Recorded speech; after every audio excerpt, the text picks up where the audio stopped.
Welcome, everybody, to the Planning Commission meeting of May 2nd, 2022. We're going to start with the roll call. Commissioner Wong? Present. Commissioner Del Negro? Present. And Vice Chair Davis? Here. Thank you. Next up is the Pledge of Allegiance.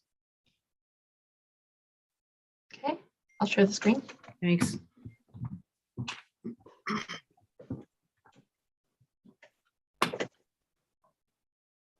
Ready, set, go. Pledge Allegiance to the flag of the United States of America and to the republic for which it stands, one nation, under God, indivisible, with liberty and justice for all. Thank you. We have one set of minutes from April 4th. Are there any corrections to be made or a motion? I make a motion to approve the minutes. I would second that. And the vote, please. Commissioner Wong? Accept. Commissioner Del Negro? Yes. Vice Chair Davis? Yes. Minutes are approved 3-0 with Commissioner Quigg and Chair Joe absent. Alrighty, next up on the agenda is a time for public communication. This is the time set aside for members of the public to make a statement on any item that is not on tonight's agenda, but in the purview of the Planning Commission. So if it's about one of the projects we have on the agenda tonight, now is not the time. It's later during those discussions. Are there any general comments to be made? I see a couple of hands raised. Christy. Oh, one's gone. Okay. And Let's see. still have one. Oh, it's gone now okay. too. So they're Okay, about so the those are project. both for later. Okay, so no other comments. We can close the public communications portion. Next up is the public hearing for 360 Loyola Drive. It's a public hearing on a design review permit located at 360 Loyola Drive to allow the construction of a two-story residence on a lot with a previously demolished single-story residence due to fire damage located in the single-family residential zoning district. We have a staff report. Yes, good Thanks, evening. Sam. I'm now going to share. My name is Sam Fielding. I'm the senior planner here for the city of Millbrae. I'm now going to share the screen for the project 360 Loyola Drive.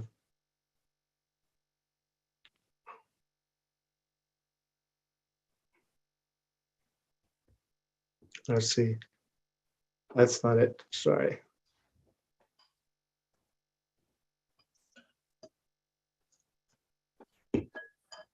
That's not it. Let's see. Are you seeing the, let's see, hold on just a sec. I have the wrong screen up. Let me get the correct one up.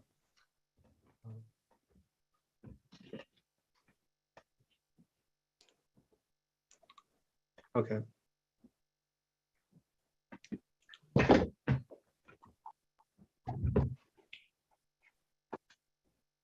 So the project this evening before you is 360 Loyola Drive, design review. And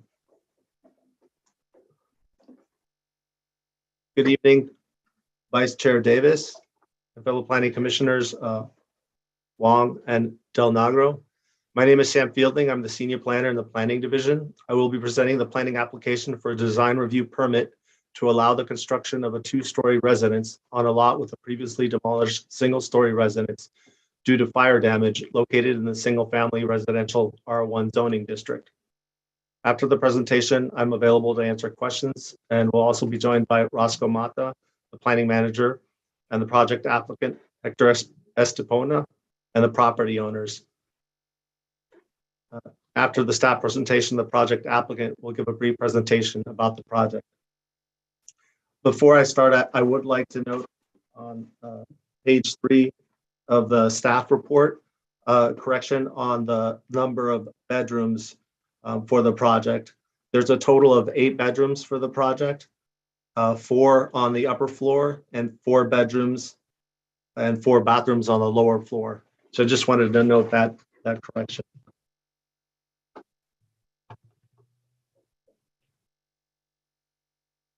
This is the project location. The project is located in the Highlands subdivision on the east side of Loyola Drive, between Toyon Drive and Frontera Way.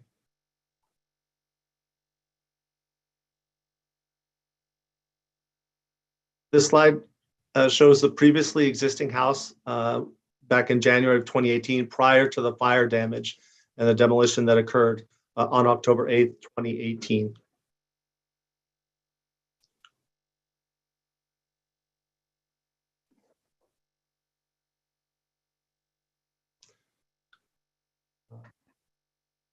This is the photos of the fire damage and the demolition. The area of the damage was located approximately like 1/3 of the area of the house. The fire started in the garage, located in the front, and it spread to the family room, dining room, breakfast area, and laundry room.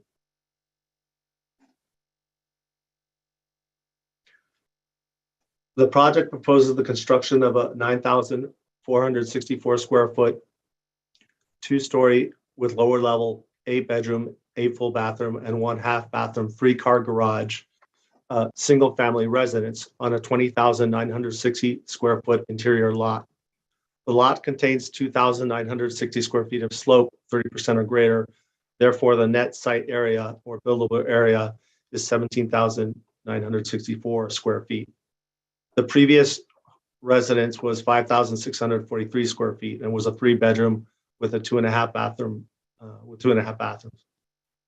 And then, as mentioned before, on October 8th, 2018, there was a fire and partial demolition of the house.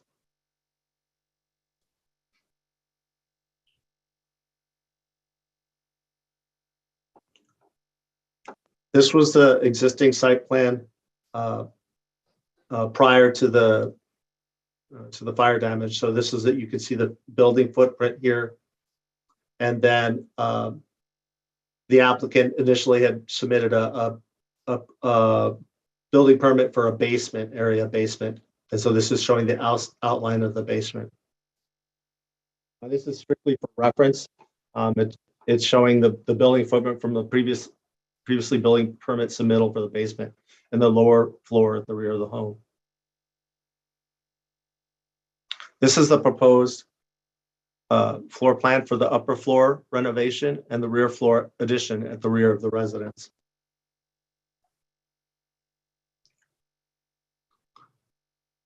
The proposed 2-story main floor and lower floor single family is in compliance with the 2nd-story setback requirements. 4 foot on the south elevation due to the reduction factor, and 13 feet 6 inches, 10 feet being required. The setback is proposed on the north elevation. This is indicated by this slide. This is the proposed floor plans showing the main floor on the left side, and then the proposed lower floor on the right side.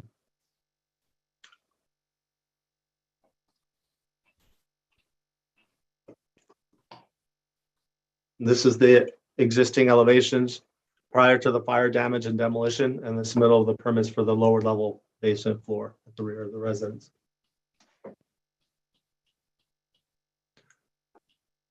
This is the proposed front elevation. The proposed 2-story residence, 2-story being the rear portion, which will be at the lower level. From the front of Larkspur, it's a single story. But wanted to talk a little bit about the exterior finishes. The exterior finish will be beige color, veranda hills, exterior stucco walls, which will be light brown, Eagles Meadow, window trim and fascia, metal gutters, the color being carbon, stone veneer, and wood garage doors and painted beige with brown trim. In addition, the entry columns will be painted brown and will have light fixtures installed on each column as well as on both sides of the second garage door. The roof will be composition shingle a black color, and the roof type will be a combination open gable with hip type roof and a roof pitch ratio of 3.512. And this is noted in the attachment 5 plan sheet A 4.1 elevations.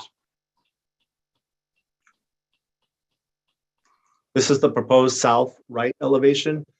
You can see the lower floor at the rear of the property. This is the proposed north left side elevation. This slide displays the rear elevation showing the lower floor level and the steps on both sides of the new house. This is the existing or the proposed roof plan, existing and proposed roof plan, showing the 4.512 pitch roof and the proposed 3.512 pitch roof. The proposed roof will be a combination open gable, hip type roof with a 3.512 roof pitch. There will be 9 skylights, 6 fixed and 3 tubular type skylights. And there is a new chimney for the fireplace, which will be located in the main bedroom. This project includes extensive new landscaping in the front and backyards. The backyard includes 6 retaining wall enclosures for terraced landscape plantings, natural grass and paver walkways, and staircases to the lower level of the backyard from the rear patio. The applicant will plant 4 new trees in the front yard, including Carolina laurel, Japanese maple, and swamp myrtle. Shrubs and perennials include Pallas purple, coral bells, Pittosporum, English lavender, English boxwood, a succulent plant variety, and a variety of ground cover plantings also. And this is outlined in attachment 5 of the landscape plan sheet L1. This is the plant list. To note here also is that there is a special condition of approval that will include the submittal of an irrigation plan, and the rear backyard rectangular area must be landscaped with natural grass.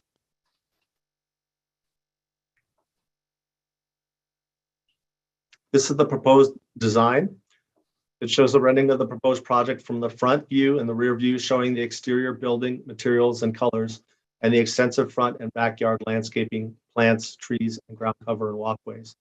The front yard is compliant with the required minimum 60% landscaping and maximum allowable 40% paved area.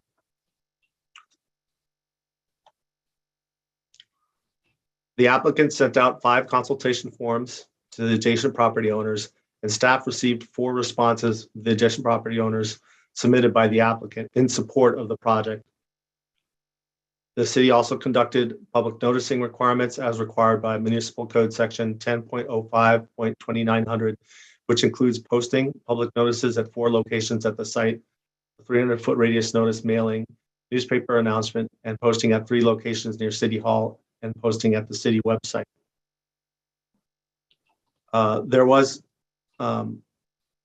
one of the locations, the adjacent property owner to the rear of 360 Loyola did not respond, did not submit a neighbor consultation form. Pursuant to section 10.05.2500.c.2 of the Millbrae Municipal Code, the design review application materials shall be evaluated by the Planning Commission. The following findings are required to be met for the Planning Commission to approve the requested design review permit. Staff determined, based on the review of the project plans and Millbrae Municipal Code development standards for the single-family residential zone, that the proposed project meets the design review permit findings required for approval as referenced in the project packet attachment 1, resolution adopting design review permit findings.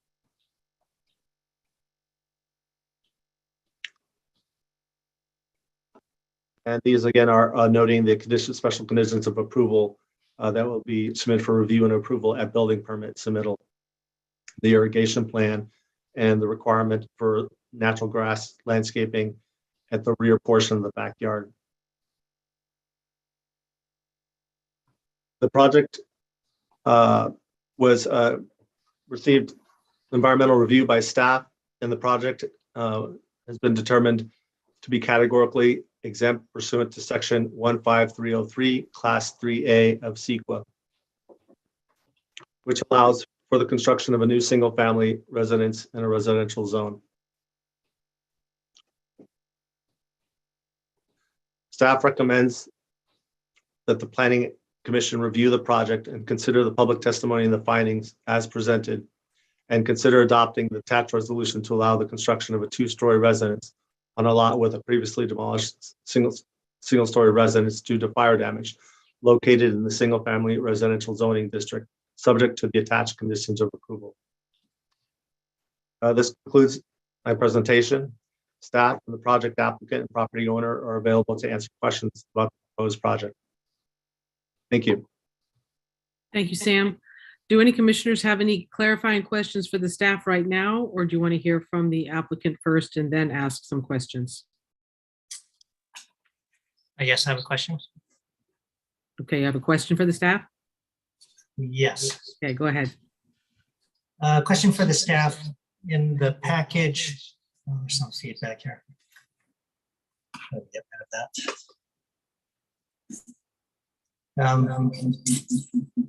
Try this. Okay, try this. In the package, it talks about how there was previous construction and renovation on the house, and then it was halted because of some neighboring concerns that halted the project. Can you explain what that issue was and how it was addressed? Yes. So initially, the applicant had submitted some building permit applications for the lower basement, and then retaining some grading work and retaining walls.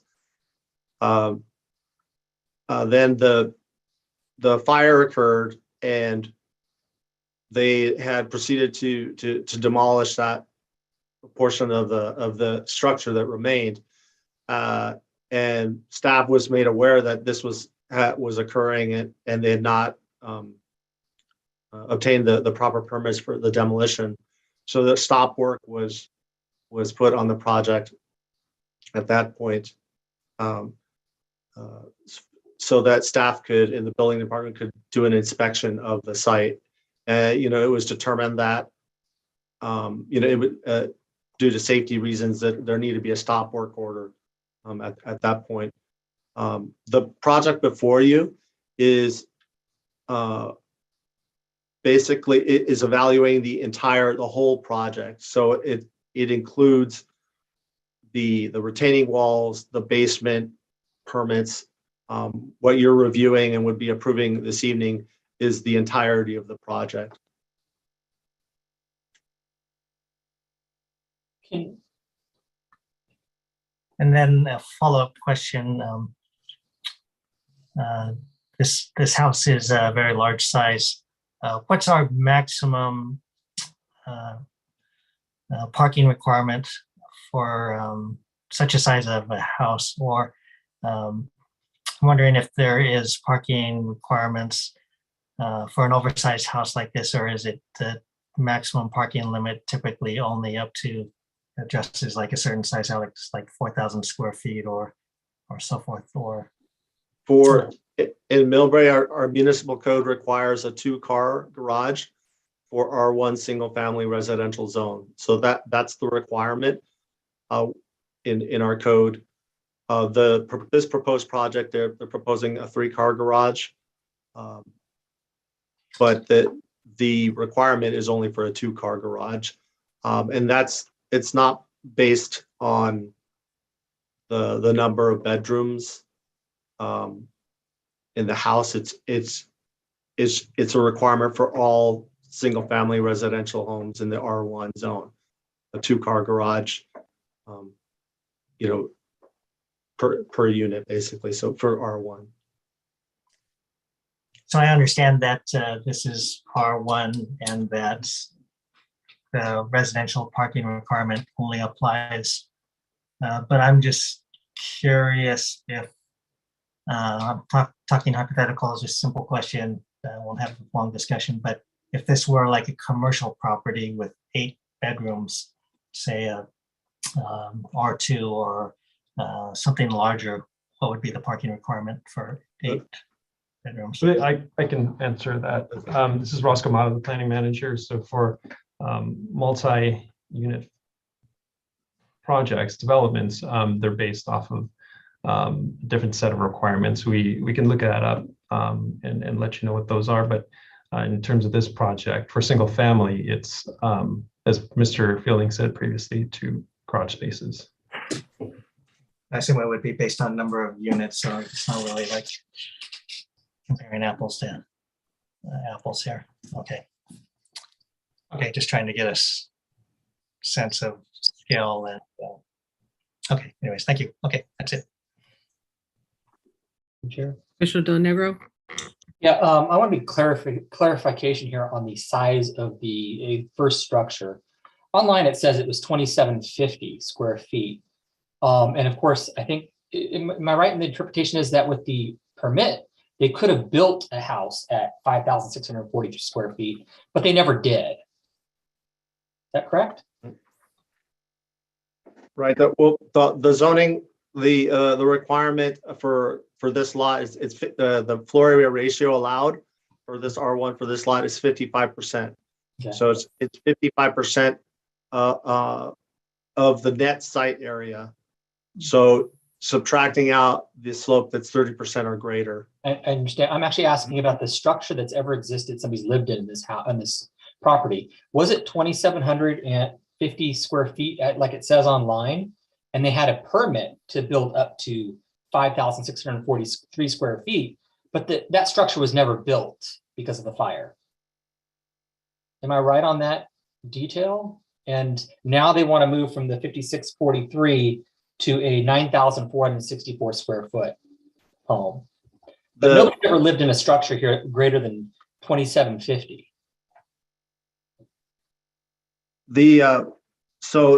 What we have for the previous existing home that existed at the site prior to the fire was 5,643 square feet. Okay. That's what the house was previously, and that they're was- proposing a 9,646 square Okay. foot house. But I know on paper it says 5,643 square feet, but there was never a home there that was that big because of the fire, as I understand it, happened prior to the construction. So we really are moving from a 2,750 square foot home to a 9,464 square foot home, including both of these permits sequentially. Correct. Okay, I just want to make sure I Correct. understand. Not that that's Yeah. necessarily a problem, but this is tripling the size of the existing residence that was there before, more than tripling.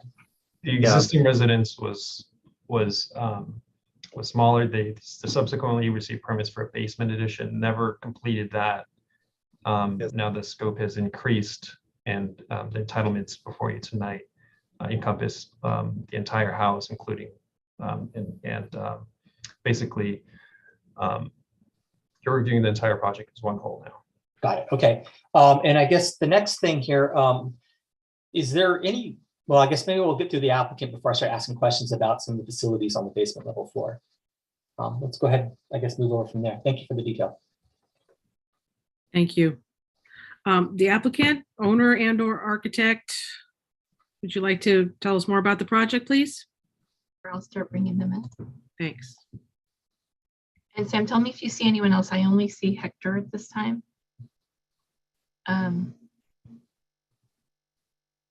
Or if you're part of the applicant, you can raise your hand and I can let you in. Yep, Hector, I already let you in. Yeah, Suzanne is one of the property owners. Perfect. Yep, she raised her hand too. Perfect. Okay, they should be coming in.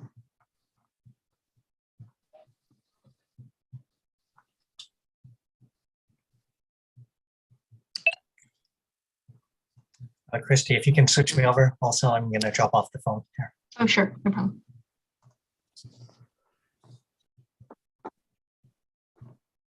Okay, we have Suzanne here and Hector hasn't accepted panelist yet. There he is. Okay, perfect. I'm joining the meeting with Ken Chen. We actually, the applicant's family, Kai Chao San Albert is the owner. Pedro, you can talk already. You know that? Yeah. Pedro, you can talk. Oh, hi. Good evening, planning commissioners. My name is Hector. I'm the one who designed the property. This have been like 4 years now in the process.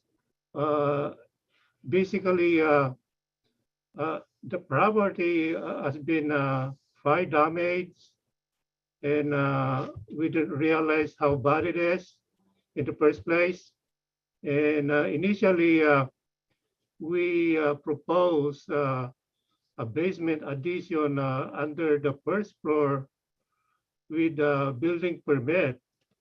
And we acquired that permit and started construction.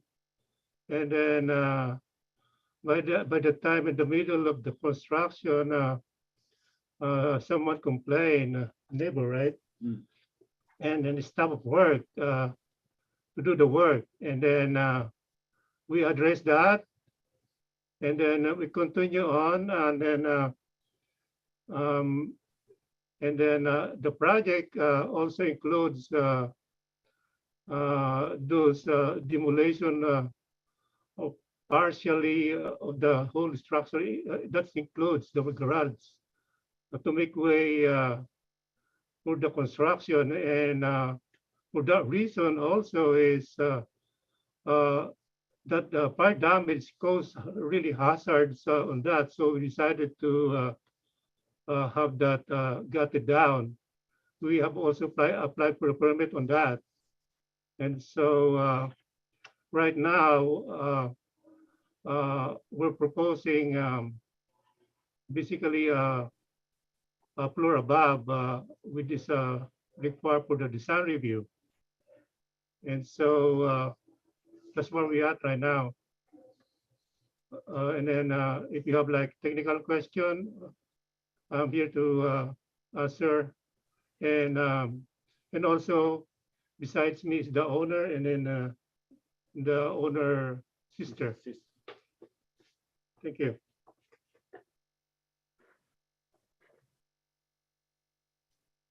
Thank you. Do any commissioners have questions for Hector? I would like to start. You broke a permit, you broke the rules and did something inappropriate. Want to explain maybe what happened and why in lieu of that, you know, we're going to have faith that you're going to follow permits moving forward. This is highly disconcerting to me that you had a permit to do something and you broke the permit's rules. To answer that question, we thought it's not. We have a properly permitted permit on that. We started on that basement to that construction. To staff, was the permit violated during the deconstruction process? So what occurred is there was permits that were pulled for the lower basement work, and then the retaining walls, and then when the fire occurred, some of the building had to be like partially demoed, and so at that point, that's what triggered, you know, design review, planning commission review, because once the partial demolition had occurred, the fire damage, then it needed to go to design review, planning commission. The previous permits, the applicant did submit the permits for, they had submitted building permits for the retaining walls and the grading work, because the initial project was a lower level ground floor basement addition, which is is a ministerial project, it's allowed to be submitted as a building permit. So the issue is really when the fire damage occurred, and due to safety concerns, and when the building inspection went out, Public Works and staff, the stop work was needed at that point for safety concerns. But and that's at that point, we also informed the applicant that the project would require a design review, planning commission design review, due to their desire to rebuild the upper floor in addition to the lower floor. And so that's sort of like a background about the project. Okay, but was there a moment in which there was not a permit to do work that was done? I mean, I would have to get back to you on that. Though I don't have the building staff or the building representative to speak to that. Roscoe, do you have any information on that?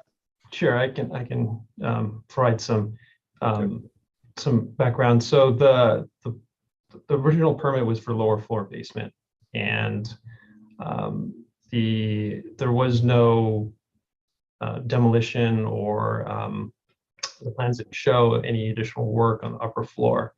So beyond the scope of the fire, the applicant would have needed to inform staff of the additional scope of demolition, in which case that did not happen. Okay. Right, so you understand that there's going to be more scrutiny on the project because of that, and it doesn't look great when some work is done when a permit's not given. In lieu of that, obviously, staff is looking at this site development plan, and we are looking at it as a whole. I'm very apprehensive, I have to say, just because of that work was done without a permit moving forward. But clearly I see here that, what you're building is in line with the prior permit, with the addition and request for a new updated material. With that, I also want to move on maybe to the first floor, the basement, some technical questions. I see that there's a large section for a wine cutout. Is there intent to have water or an oven down here, or any type of cooking equipment, even if it's not a full kitchen?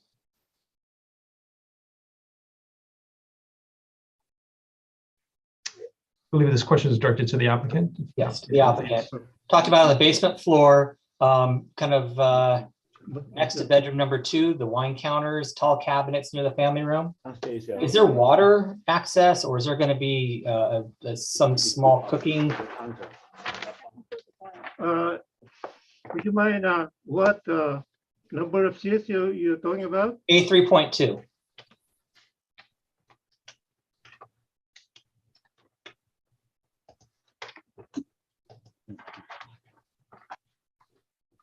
Oh, that's the part of the family room, and then a wine counter out there is the seat on the middle. Is there any cooking facilities there? Was there a refrigerator? Is there water in that area? No. No. Okay. No cooking area. Okay. And I noticed obviously there's an elevator. We have accounted for all the permits required for an elevator in the facility to staff. Is that true? That's the part of the building permit. Yeah. Yeah. Yes. The plans have been reviewed by the building department, and they will, if the project is approved at planning commission, they will be subject to the building department permit requirements for the elevator. Okay. In the future, if there's a desire to split this into 2 units, 2 homes, I could see how 1 floor and the 2nd floor could easily be made into 2 separate homes. If that happens, what happens to happen for the applicant to do something of like that nature? What type of regulations are there right now? So I could take this question. So the currently under our current ordinance, this is under his R1 zoning district, and which only allows single family dwelling. Now, if there's subsequent ordinances that the city adopts, we'll have to review it at that time for those regulations. And the city will have handouts and other pertinent information with regards to how to submit for projects that would be subject to any future legislation or ordinances. Okay. I have obviously, concerned that this is a very large structure. It could easily be more than a single family in it. At the same time, I appreciate that it's a 2-story structure. I appreciate that it doesn't impact the skyline. I went down and looked at this from down below, even at Spring Valley. It doesn't necessarily impact the skyline from below. So I'm actually rather impressed with how they fit the structure into the space without really impacting the neighborhood. From the front, it looks like any other two bedroom. From even the street below, you can't see much. So I am happy about the size fitting in the space, and the fact that I don't see any neighbor complaints about it really does speak, well for the project. So with that, I'll leave my questions into the next commissioner.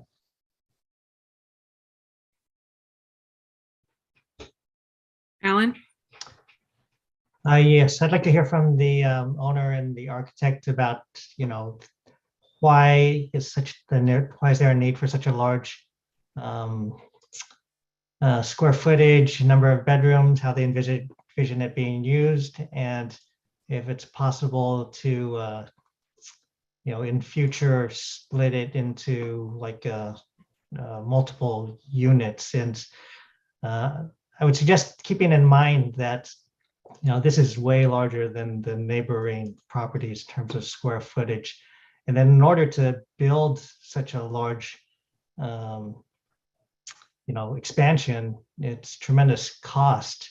And typically when you have the largest house, and by far this is way larger than any other, appears to be way larger than any other house on the street, then the added value for property values typically may not be recouped if you're the largest house on the block compared to the rest of the neighborhood.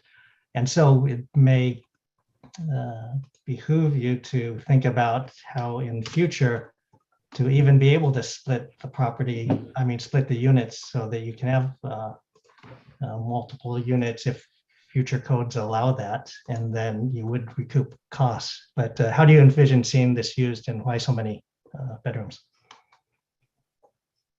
Well, he has 4 kids, and then my parent and grandparent we all move in together. He has a big family, that's why. He has 4 kids. I have my mom and my father and my grandma, and I have 4 kids and 2 little ones, and they all live with me.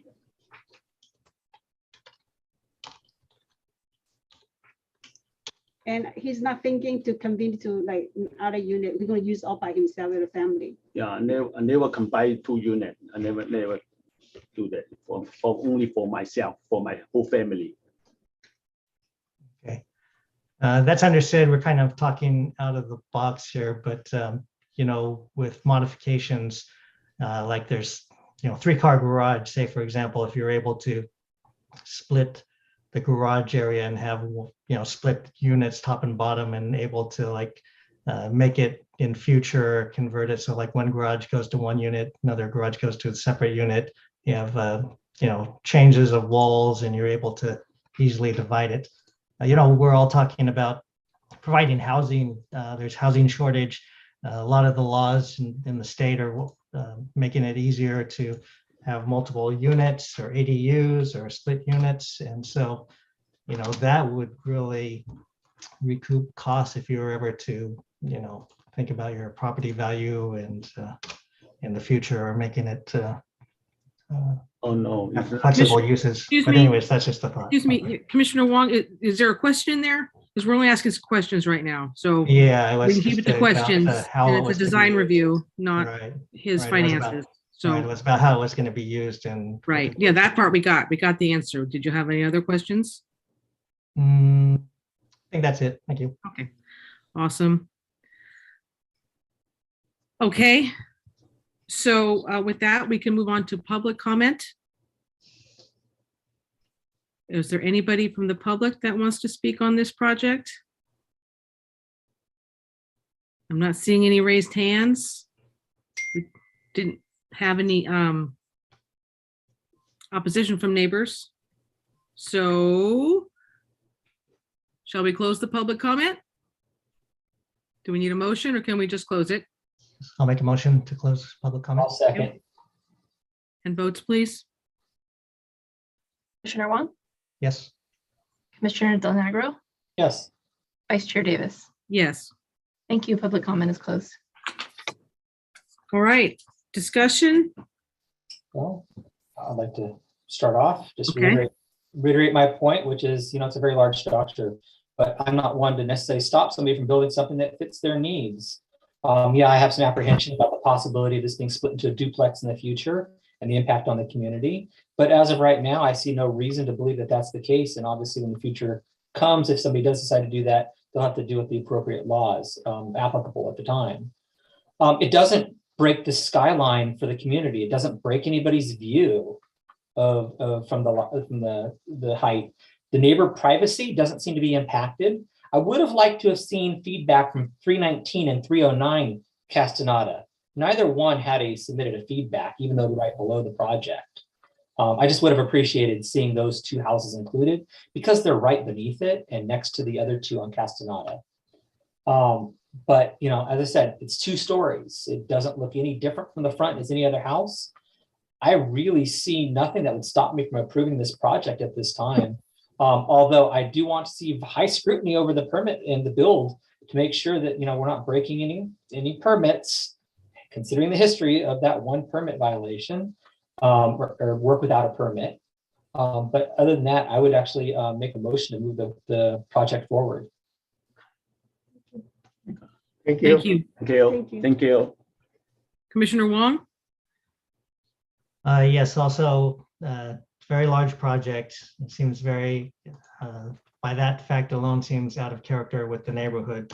But the design, the features, the way it appears from the front of the house and the curb appeal, it looks like it's very in keeping with the neighborhood. It has, in addition to the 3-car garage, it has ample parking in the front driveway. So that's good. So, I mean, when we're looking at such a large facility, trying to think about impacts on the neighborhood, parking comes to mind, number one. It doesn't appear to have any impacts because it has so much parking. Nobody's complaining about privacy or windows or looking into neighbors' yards. It is the largest home on the block.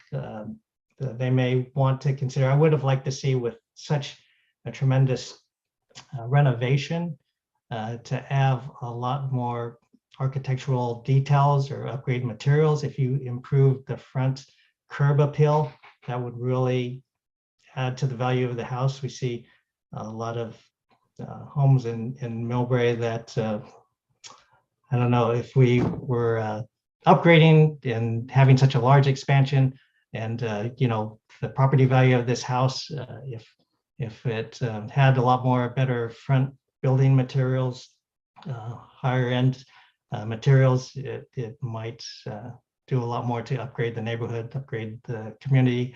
Like I said, it's the front curb appeal. It looks like it's in keeping with the character of the neighborhood, but I think it would be even more outstanding if we were to upgrade that and add more, think more about the details, more about the materials in the front, upgrade those materials, and that would really add to the value of the house then. But yeah, I don't see any other impacts. It meets all of the codes, and according to the staff report,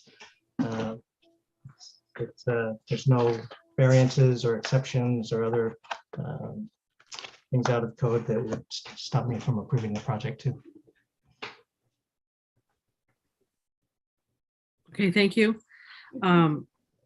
Perhaps we'll have a motion soon. I think the design is lovely. I think the curb appeal is there. It's just absolutely lovely.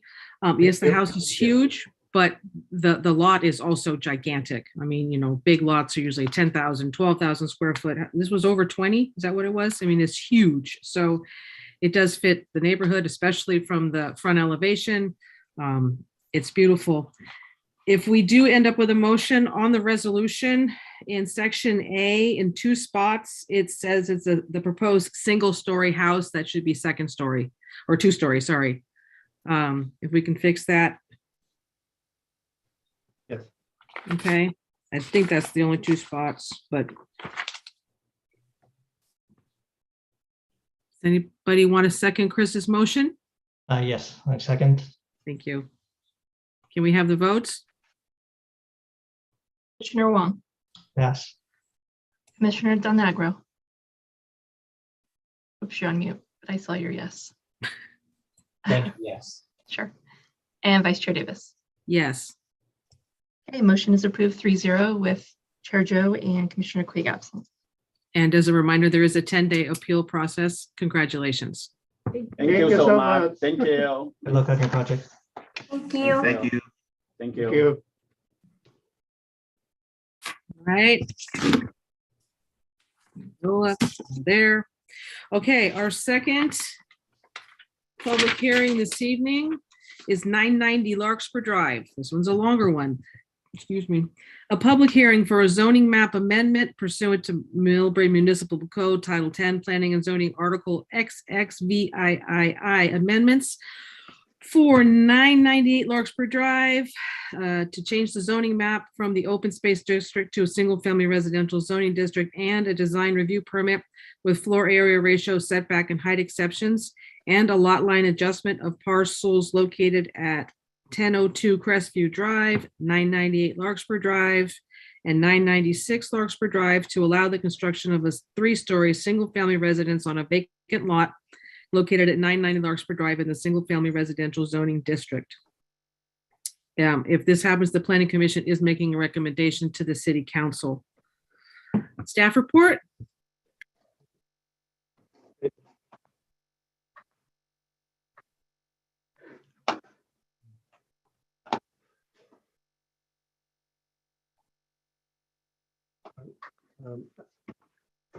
Okay, are you able to see the screen?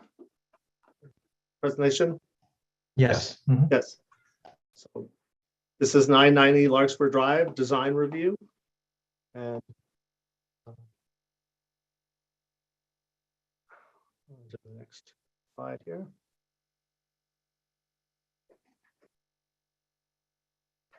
Good evening, Vice Chair Davis, Planning Commissioners. My name is Sam Fielding, Senior Planner again, Planning Division of the Community Development Department.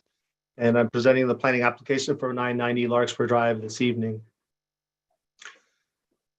After the presentation, I will be available to answer questions. I'm also joined by Roscoe Mata, the planning manager, Michael Conran, the city attorney, and the project property owner, Billy Panotopoulos. Sorry if I mispronounced your last name there. We also have the project architect, which will be may be available to answer questions. He is overseas at this time, but he is going to attempt to log in to be able to answer questions. And after the staff presentation, the project applicant will give a brief presentation about the project. So again, the request here is for a zoning map amendment for 998 Larkspur Drive to change the zoning map from open space district to a single family residential zoning district, and a design review permit with floor area ratio, setback, and height exceptions, and a lot line adjustment of parcels 1002 Crestview Drive, 998 Larkspur Drive, and 996 Larkspur Drive to allow the construction of a 3-story single-family residence on a vacant lot located at 990 Larkspur Drive in the single-family residential zoning district.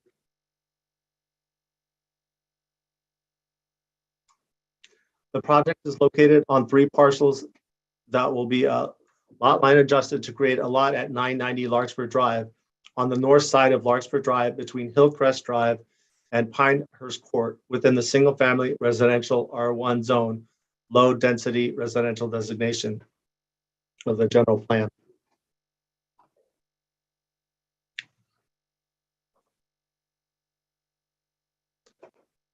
This is the existing site photos submitted by the applicant. The proposed house would be located to the left and behind the pine tree built into the hillside. You'll notice 1002 Crestview Drive is pointed out by the arrow here. The lot is an L-shaped lot. And then below the pine tree is the property boundary of the city water pump station.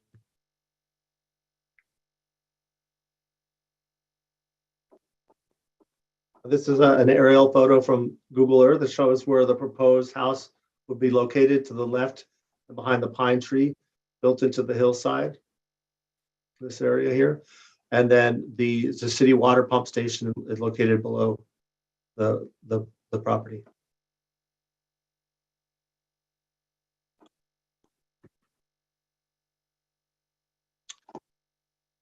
The project overview, again, as mentioned before, the zoning map amendment, lot line adjustment, and design review permit with FAR setback and height exceptions are requested. The project would be a new 3-story single-family residence with 4 bedrooms, 4 full bathrooms, 2.5 bathrooms, and a 2-car garage. The lot size after the lot line adjustment would be 8,418 square feet. And the proposed new residence size would be 4,602 square feet. That would be 3,853 habitable square feet. So the 4,602 square feet includes the garage and the balcony square footage. The applicant is requesting an FAR exception. The project also includes extensive front yard landscaping with new trees, plants, and ground covered enclosed by a retaining wall.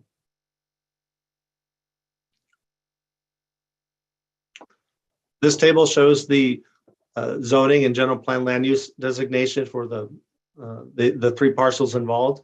So 998 Larkspur Drive is currently general plan land use designation of low density residential.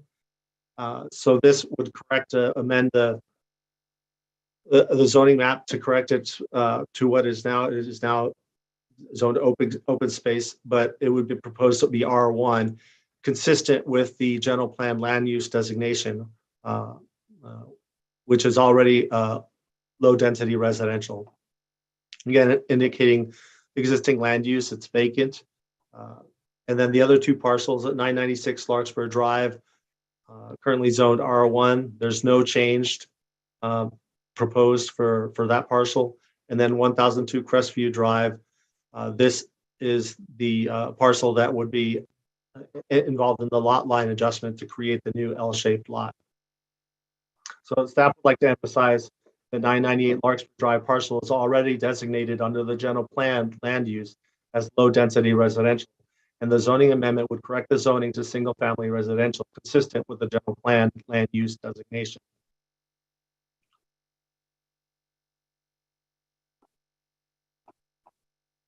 This is the zoning map amendment location. It shows the current zoning and the parcel identified by the black outline here, and then the proposed zoning R1 single family residential.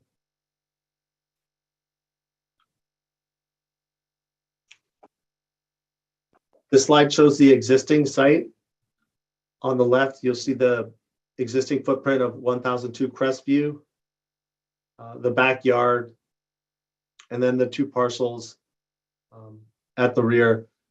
These parcels are owned by the applicant at 1002 Crestview. On the right, provided an aerial photo. You'll note that the parcel below the L-shaped lot is the water pump station owned by the city.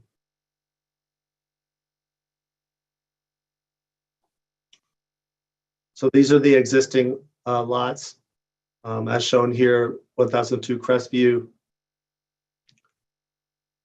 And then the second parcel, number 2, and the third parcel. And this is the existing boundary and topography for the tentative parcel map for the site. After the lot line adjustment, there would be 2 parcels. So the first parcel A includes 1002 Crestview, and then B would be the new parcel created for 990 Larkspur Drive. And you can see the outline of the proposed building, the access driveway, and then the landscaping area. This is the proposed site plan. Again, showing the driveway, the front yard landscaping, the home that's built into the hillside, this area, and then this is just highlighting the area where the new parcel would be created, or new lot for 990 Larkspur. This is the proposed first floor plan showing the two-car garage, mechanical room, foyer, wine cellar, staircase going upstairs, a den, and a bathroom. This is the second floor. Showing the staircase, dining room, a bedroom, the 2 bedrooms, and then this open kitchen floor plan. So this floor plan is a very open design, and then the balconies. And this is the third floor, showing the additional bedrooms, kids' study area, the balconies. Again, the staircase, and the bathrooms that are included on this floor.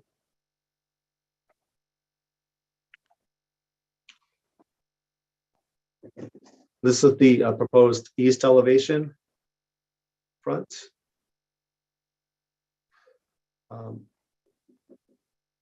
One of the things that staff worked with extensively with the applicant was to look at including a variety of exterior architectural features on the first floor to break up the mass of the building. So on the first floor, we have stone, exterior facing stone here, wooden garages.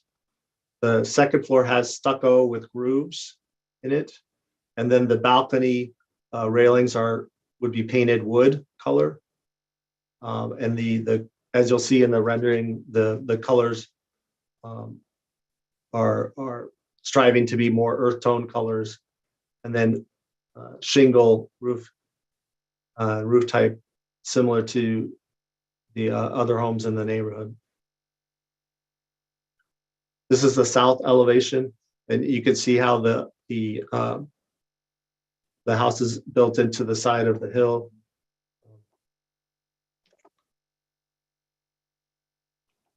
This is the proposed north elevation.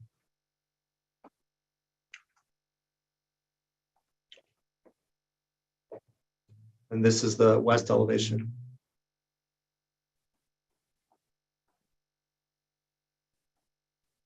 This slide shows the proposed 312 roof pitch, hip type roof, shingle roof with 1 skylight, the balconies that would be facing east, and the solar array on the rooftop.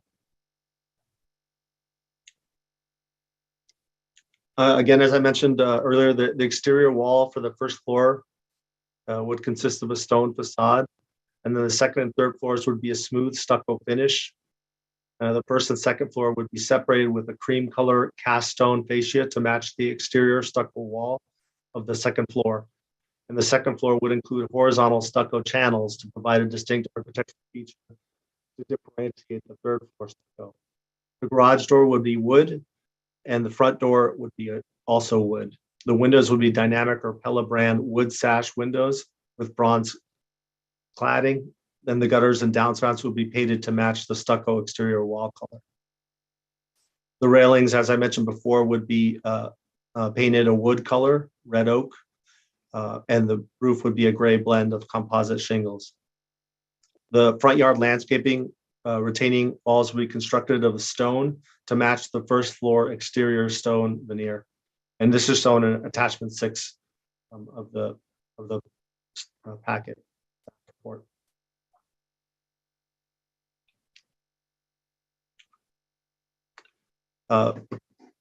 The proposed project will include grading for the new house and landscaping. The existing trees will be removed and a front yard stone retaining wall will be constructed for terraced front yard landscaping with a variety of new trees and plants located in the front yard, in front and north areas of the residential building. The landscape plan includes shrubs, vines, perennials, ground cover, and 4 types of trees: Japanese maple, fruitless mulberry tree, Monterey pine, and red maple. There's a complete list of the plant types, trees, and quantities as detailed in the project plans, attachment 5, plan sheet 1 of the landscape plan. I would also like to mention that there was an arborist report that was prepared for this site. And the recommendation from the arborist was that the existing trees be removed due to the steep slope of the site and the fact that they were not growing well at the site.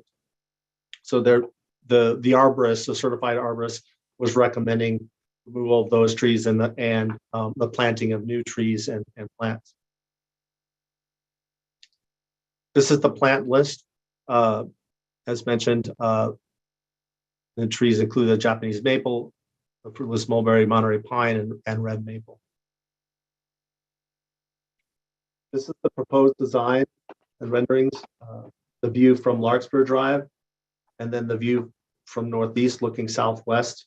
And you'll note that the driveway is built in and the home is built into the hillside to reduce the mass of the building and integrate more with the topography.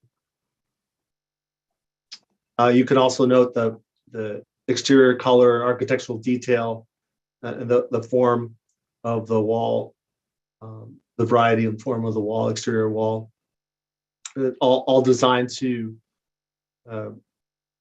break up the mass of the building and provide architectural detail compatibility with the neighborhood and other homes in the neighborhood.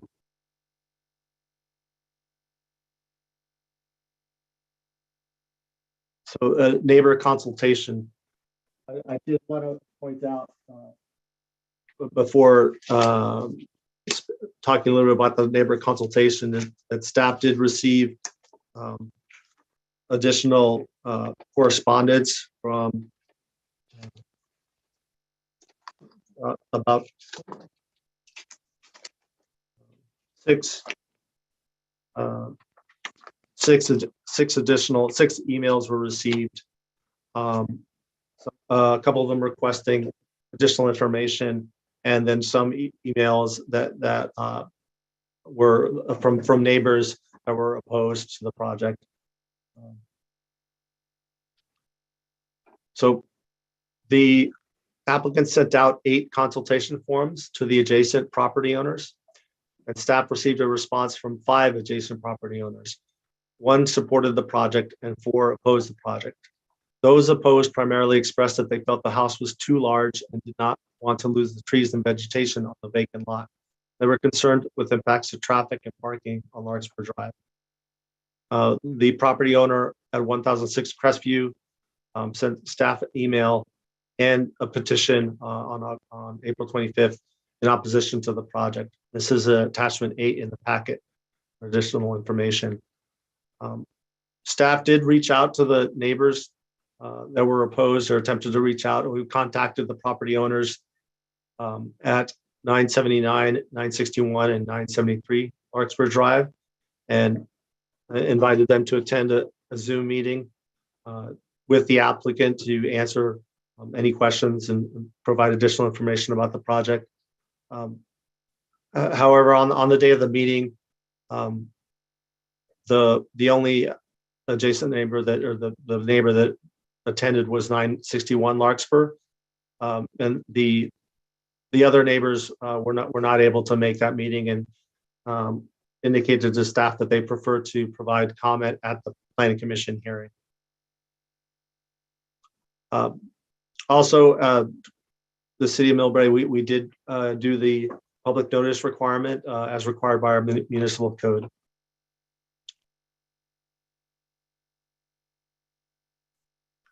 So pursuant to section 10.05.2500.c.2 of the Millbrae Municipal Code, the design review application material shall be evaluated by the Planning Commission. The following findings are required to be met for the Planning Commission to recommend approval for the design review permit. Staff determined based on the review of the project plans and Millbrae Municipal Code development standards for the single family residential R1 zone that the proposed project meets the design review permit findings required for approval as referenced in the project packet attachment 2, resolutions adopting design review permit findings.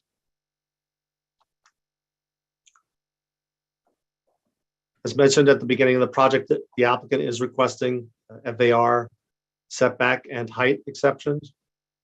The applicant is requesting the FAR exception for the project due to the unusual configuration and steep slope of the lot, which reduces the net site area available for development, creating a hardship to comply with the FAR development code standards for the single-family residential zone.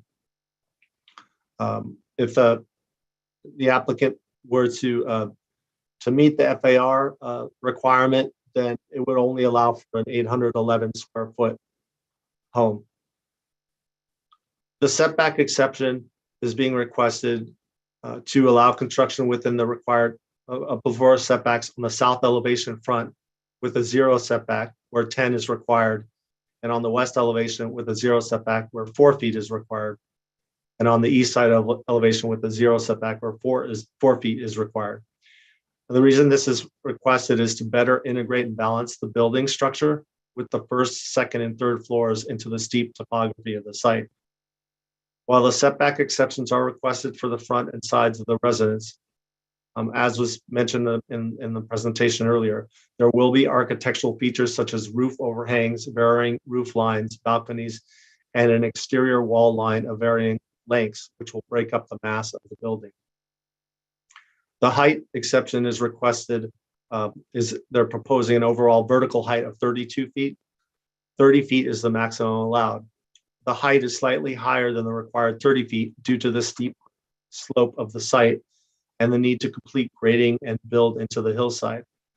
The height in the front elevation is needed to accommodate the grading required for the driveway and the first floor 2-car garage. So along the majority of the side elevations of the building, of the house, the height is under 30 feet. Millbrae measures height measured from finished grade to the roof ridge. And so the only portion where the height is exceeded by approximately 2 feet is directly in front of the building where the driveway is, and that's where the grading is occurring. So that's the reason for the height exception request. The applicant for the proposed project is requesting, as mentioned before, the FAR setback and height exceptions. Pursuant to section 10.05.2530 C and D of the Millbrae Municipal Code, the following findings are required under this section of the code for the Planning Commission to approve any exception. Staff determined based on the review of the project plans and Millbrae Municipal Code development standards for the single-family residential R1 zone that the proposed project meets the exception findings required for approval as referenced in the project packet attachment 2. Staff completed an environmental review of the proposed project and determined that the project is categorically exempt pursuant to section 15303 class 3A of CEQA that allows for the construction of a new single-family residence in a residential zone. Staff recommends that the Planning Commission review the project, consider the public testimony and the findings as presented in the staff report, and consider adopting a resolution recommending City Council approval of a zoning map amendment pursuant to Millbrae Municipal Code Title 10 Planning and Zoning Article 18 amendments for 998 Larkspur Drive to change the zoning map from the open space district to the single family residential zoning district, and to a resolution recommending City Council approval of a design review permit with floor area ratio, setback, and height exceptions, and a lot line adjustment of parcels 1002 Crestview Drive, 998 Larkspur Drive, and 986 Larkspur Drive to allow the construction of a 3-story single-family residence on the vacant lot located at 990 Larkspur Drive in the single-family residential zoning district, subject to the attached conditions of approval. These are located in attachments 1 and 2, conditions of approval and resolutions. This concludes my presentation. Staff and the property owner and project applicant are available to answer questions for the proposed project. Thank you. Thank you, Sam. Do the owners and or their architect want to speak to us about this project now? We'd love to hear it. I'll promote them now. Thank you.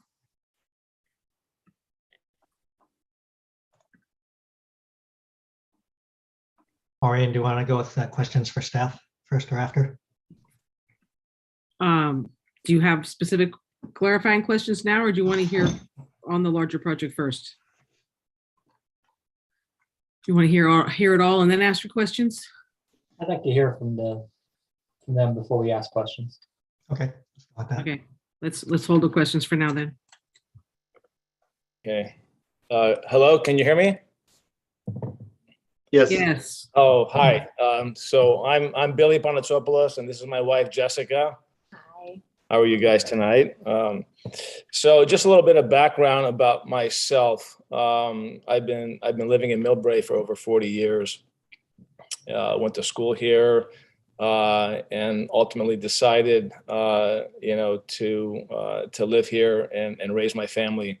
My wife and I moved into 1002 Crestview Drive back in 2012, I believe it is. And we had basically remodeled this house, and we were maxed out at a 3-bedroom house. We couldn't have any more rooms than that. And we knew that we were going to have more than 2 kids, and that eventually we were going to outgrow this house and have to move. Well, an opportunity came up where the prior owner of this property called me and informed me that he owned the 2 adjacent parcels down below on Larkspur that abutted up to my current property. And he offered to sell them to me. But before I purchased those properties, I went to the building department, actually to the senior planner back then, which was David Petrovich. And I wanted to confirm with him if this was feasible and if those lots, if they were zoned appropriately for me to actually build another house. And he assured me after looking at his book that they were zoned R1. And he says, yes, go ahead and do it. Go ahead and start the process. So it all began back in 2013, and here we are 9 years later, and it still hasn't been completed yet. And I understand there's been a lot of turnover within the departments in Millbrae, and this is why it's taken so long, because every time somebody new has come in to the departments, they've had to re-review my whole packet and basically start all over again. Of course, this has been to my expense, our expense, because we have to keep paying and for all the reviews. And finally now, we've gotten to this point. Sam has been very diligent and helping us through this process. Ultimately, we are building this house for our family. We cannot afford, with the rising costs of real estate and homes, to go anywhere else. We don't want to go anywhere else. We love it here in Millbrae. Our kids go to school here. They're all young, 5, 7, and 9 years old. And we also show a lot of support to the schools here and help out wherever we can. And we would never want to leave this town. This is what we call home and where we want to stay, forever. So when the opportunity came up to basically be able to build a house and stay here in Millbrae, we attacked it. We went after it. I fought hard, and here we are today, seeking approval from you guys so that we can remain here and continue raising our family and here in Millbrae and putting them through the school system. So the lot, it's a very tricky lot. It's an L shape. It's not the easiest lot to work with when designing a house. But my architect Chris, who I believe he's on as well, did a great job integrating this 4-bedroom house into the hillside, which was a major challenge. We went through all the procedures that were asked by building and public works, the geotech reports, which took, I don't know, 2 or 3 years of digging and sampling and making sure that hill was safe to build on.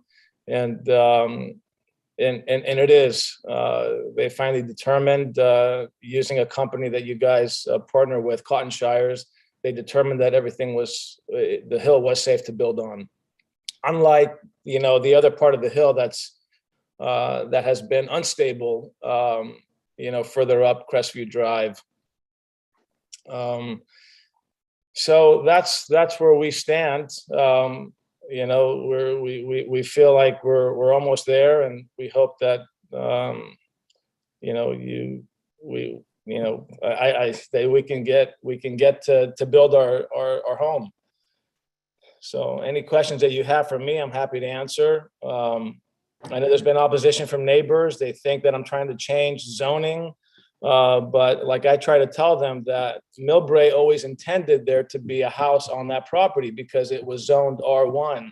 It's not like it was open space and here we are trying to change the zoning on that. I would have never entertained this process if I wasn't told by Millbrae that those parcels were zoned R1. Go ahead and start the process. In addition, Public Works had also allowed me to get the sewer lateral installed during the Larkspur repaving project. So we don't have to worry about tearing up the street to install the sewer lateral. It's already been done. And that's where we stand.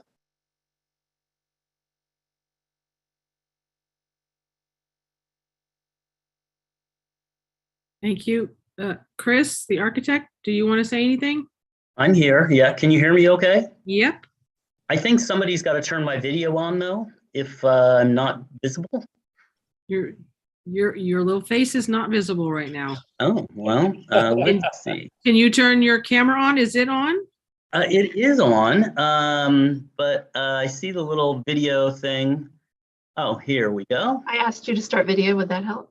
Oh, there we go. There you go. Can you see me now? Yes, thank you. And you have to apologize. It's 5:18 a.m. where I am in the Netherlands. So so anyway, I'm a little bit tired. I set the alarm for 3:45 this morning. Anyway, I've been involved with Billy and Jessica for, I don't know, 6-7 years on this when we started designing through a multitude of officials in the city of Millbrae. And I have to say, this is probably one of the most sensitive designs I've ever designed. It hugs the hill. It ticks all of the boxes of what Millbrae wants, the sort of the essence of what all your rules are. We are asking for some exceptions, and the reason for that is because I think that the rules are written in a way that was probably intended for a flat lot, and they really don't apply as much, in my opinion, to this the hillside lot here. So I will answer any questions that anybody has. I do want to make one question. I believe now, to be honest, people never understand this, but we have multiple architects because projects take so long, so many years to go through the entitlement process nowadays in every municipality. I designed this house 6 years ago, and of course have made lots of changes since then. Yeah. So I believe there's 2 half bathrooms. I think there's just one. That was the only correction that I want to make. So I will answer any questions that anybody on the staff or the Planning Commission has, or public. Okay, thank you. Commissioners, do you have questions now in total for staff and or owner, applicant, architect? Alan? Sure, I'll start off. So for me, number one concern is life safety, slope stability. A lot of us are familiar with Larkspur. There's an enormous culvert that goes down Larkspur and collects a lot of rainwater during heavy rainstorms. So there's legitimate issues about slope stability. We had a big landslide probably a few hundred feet down behind the Green Hills School. So how much effort, resources, what were your findings for the geotechnical report? How are you addressing? When I looked at the landscaping drawings, I didn't see a lot of details about drainage through the retaining wall around the facility, around the building in the back, downspouts, drainage along the sides, down the slope of the hill. Can you touch on the extent of which you studied that, the findings of the geotechnical report, and assurances about slope stability in the design? Or is that question to me, Well, the architect? No, yeah, but Yes. Chris, that doesn't apply to you because you were not involved in the geotech study. I think Sam, he can elaborate on that because Cotton Shires, who was contracted by Millbrae, is the one that reviewed all the geotech reports. So as far as technical stuff, I can't answer that, but perhaps Sam can because he was working side by side with Cotton Shires, who was contracted by Millbrae. Yeah, let me, Or was it Roscoe? I'm sorry, I don't remember. yeah, no, I can elaborate sort of on the conclusions of the geotechnical report, the peer review.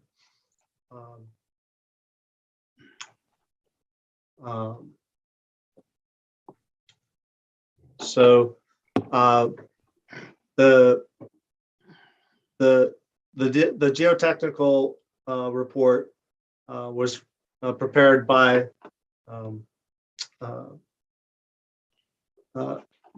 Atlas, the company, and then staff contracts out with a peer reviewer, and we received that on July 20th, 2021. This was the third supplemental geotechnical peer review. And their conclusion,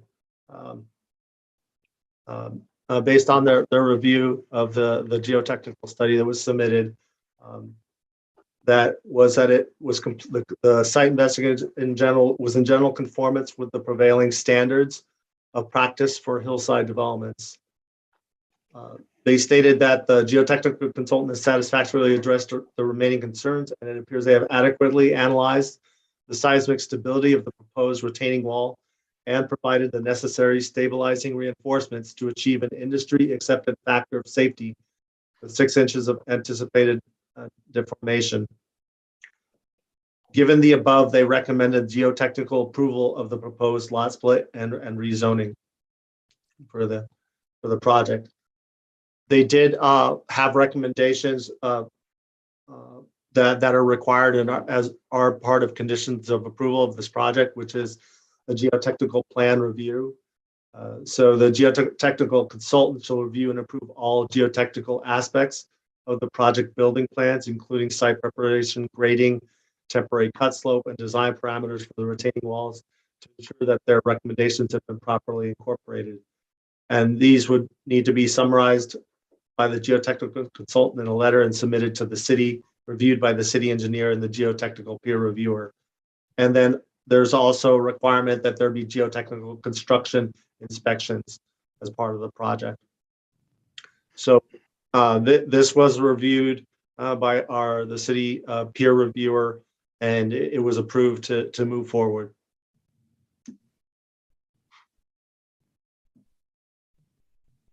So it's good to hear that we had an outside review. If we don't have the expertise within the city to review such geotechnical details. Yes. I'm assuming that the peer review had all the expertise. Yes, and this is standard practice on any proposed project in City of Millbrae on a hillside when Public Works and Building does an initial review of the proposed project. They will recommend a geotechnical study if it's applicable. And so in this case, this was required for this project. So I don't see in the landscape drawings a lot of these additional details, features. Obviously, they don't have a lot of the structural reports and calculations and retaining wall, etc. No, but I would note that on the city website for the project for 990 Larkspur, the geotechnical study and the peer review have been uploaded there. So if planning commissioners and the members of the public are interested in looking at more detail on the geotechnical study, it is available on our website under the residential design review projects links. Okay. So that was one for that slope stability retaining wall. Second question for staff about the lot split. If we do split the lot at 1002 Larkspur, do we have assurances, has it been looked at, that that doesn't create a 1002 out of code in terms of FAR and No, that was evaluated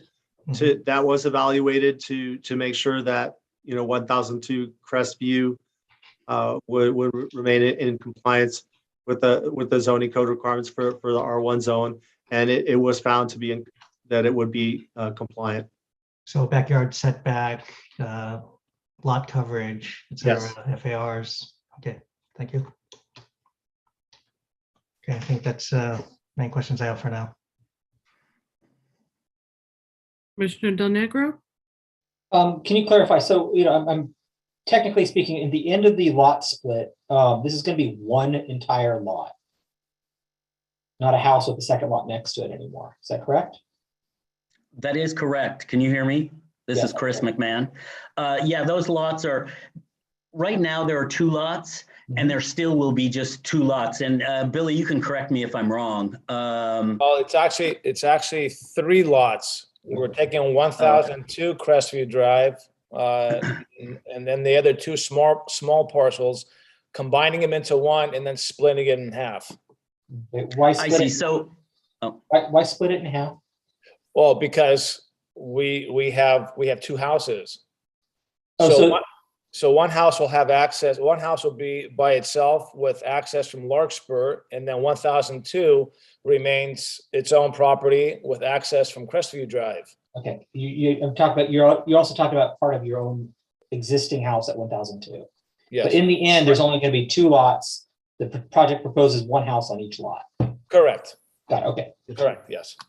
and by the way, the current small lot that's closest to the city pumping station, that if you insert the required setbacks on that, you'd have a house that's like 7 feet wide. So, I mean, it's like, for all intents and purposes, it would be completely unbuildable if some future owner or whatever, 30, 40 years down the road wanted to build something on it. It would be impossible. Now, the question to the city would be, does this impact the pump station access in any way, shape, or form from the current design? No. Okay. I understand, obviously, the R1 category and the general plan compliance. This actually does fit with the general plan, is my understanding. Even though you found out that the lot technically wasn't zoned R1, at least that portion of it. So I understand the discrepancy here. Legally, this does require us to rezone this open space to R1. So this is a change in the existing as it was. I understand somebody told you at some point that it was R1, but legally it is open space and we are rezoning it, correct? Yes, yeah, that's correct. And we also have Michael Conrad, our city attorney, can also speak to that. That's correct. The lot is open space zoned. It's a residential under the general plan, and it does require a rezoning. That is why there's a resolution bringing it to the city council for that purpose. Second thing is I want to understand the community character fit. I'm sure we'll hear from the public after, but you are talking about a 3-story home, and there's not a 3-story home anywhere near this in the community. Can the city identify where the nearest 3-story home is? I mean, Tuolumne is the only one I can think of. That's nearly half a mile drive away. Yeah, I think that, this is Sam Fielding with staff.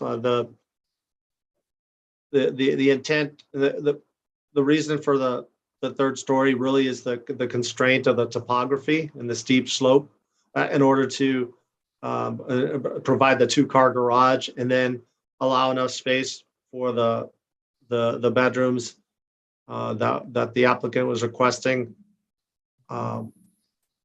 They chose to design the 3 stories. Now they are very close to the height limit, like 30 feet is the height limit, so they're requesting 32 feet. But yes, most of the homes are on Larkspur Drive are split level, 2-story split level down Larkspur Drive. But this is sort of a unique L-shaped lot with a very steep topography.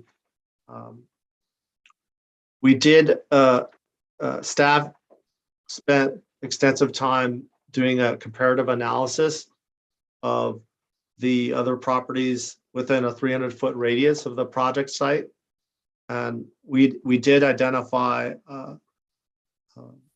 a total of 6 other properties that had FARs that exceeded the 55%.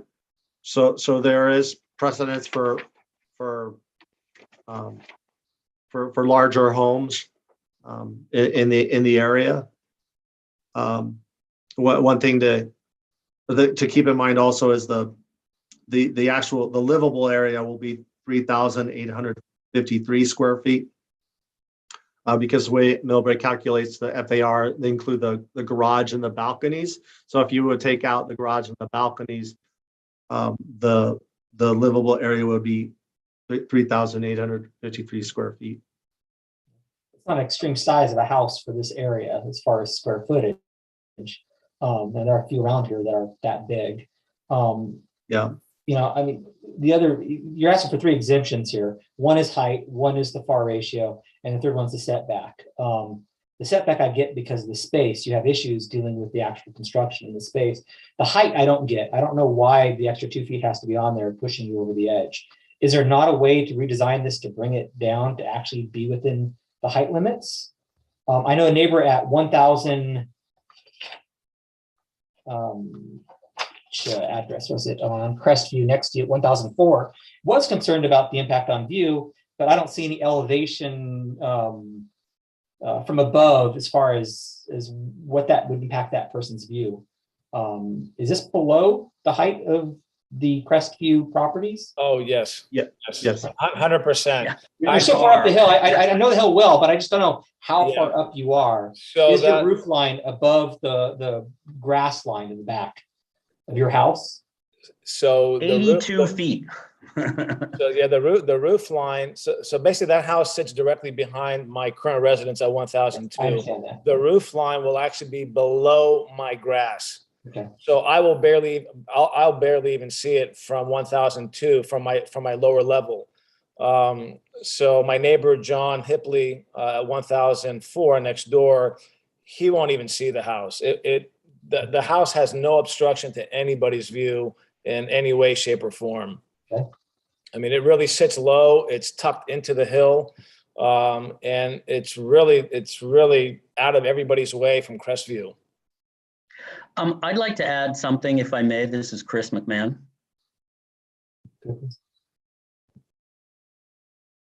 Go ahead. I don't know. Oh, okay. All right. I just want to say that the height limit where you're measuring 32 feet is from the bottom of the slab, which is, I think at that point is like 6.5 feet below the natural grade. So for some crazy reason, Millbrae measures the height from the bottom of, I would call it a basement. It's a daylight basement in this case. And if you measure it from the natural grade or from the perimeters, as Sam Fielding commented before, it's never more than, I think, 25 or 26 feet tall. So this is just one place where we had to excavate out 6 feet so we could have a level in entry. Garage, yeah. Yeah, no step. Yeah. The house hugs the hill. Other concerns, obviously, the community is going to have is you're moving established trees that have been there for a very long time. Obviously, people are going to have a knee-jerk reaction to that. Those trees are retaining soil. I know you're going to grade the soil out. Much of what's being retained by those trees is going to be removed. I'm not impressed with the size and volume of trees that you're putting in. I know there's a large number of them, but those aren't large, trees that are going to fill in the space like some of those pines that are currently there. I'm sure the community is going to have some feedback here in a minute about that. Yeah, so there is a pine. We're going to replace the pine tree that's there right now. That's getting replaced with another pine tree. And then we're also adding in a bunch of maple trees, which will replace those low-lying oaks, which are some of them are half dead. Branches are breaking and dying and just sitting there on the hill. I also want to make note that my current residence up on 1002, we have a retaining wall that literally wraps around the house in a horseshoe, literally from the sidewalk, goes all the way to the backyard, wraps around and comes back to the sidewalk again on Crest Street. It's literally a horseshoe. And these piers go down, I don't know, 20 or 30 feet. So where my property is right now, that whole hill is completely retained. And then with the addition of the new house below it and the new retaining walls, there should not be any issue, for, land slippage or, basically what the trees are doing right now, holding the dirt in place. That's all going to be, mitigated by the retaining walls and the new house. And then we'll replant all the trees that we need to on the dogleg part of the property, which is basically the side yard, to make sure that all that stays healthy and secure.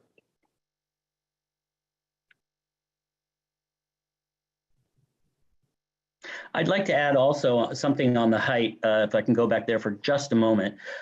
We originally had a flat roof house, and we were instructed by staff to put a sloping roof on it. And without that, we would have been well under the strict, if you will, the way that they measure the height in Millbrae. So, the city put us between a rock and a hard place in that instance. Yeah, I can imagine. I know obviously there's a big frown upon for flat roofs. Is there a way to better hide the first level from the street view with better foliage a little closer to the driveway? Kind of make the house not feel as tall and out of place as a 3-story looks like from the drawings, at least from the Yes, there is a way to screen the first floor more with shrubbery and so forth, but I will very much disagree with you that the house looks out of place. Very much disagree with you. We'll differ on that one. And the size is just, yes. It's just, there's nothing else like it. The house hugs the hill. If you notice, when you look at 2-dimensional elevations, yeah, the front elevation looks like you've got this 3-story tall house, but it doesn't. It steps back on each floor. I understand. So, I'm just saying, though, there's still no 3 stories in the area, and anything you could do to kind of reduce the feel of how high it is from the street is going to help it fit in a little bit more character-wise with the community. That's my opinion. I do look at your there's not a lot of renderings of what the house will look like as far as the elevations. You do have the one. The angle obviously is kind of high up instead of down low.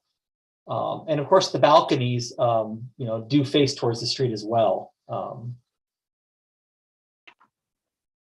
I think on the plus side, when you're coming up the hill and you're looking at the elevation on that side of the house, it doesn't look nearly as big as it does when you're actually driving into the driveway and facing the house.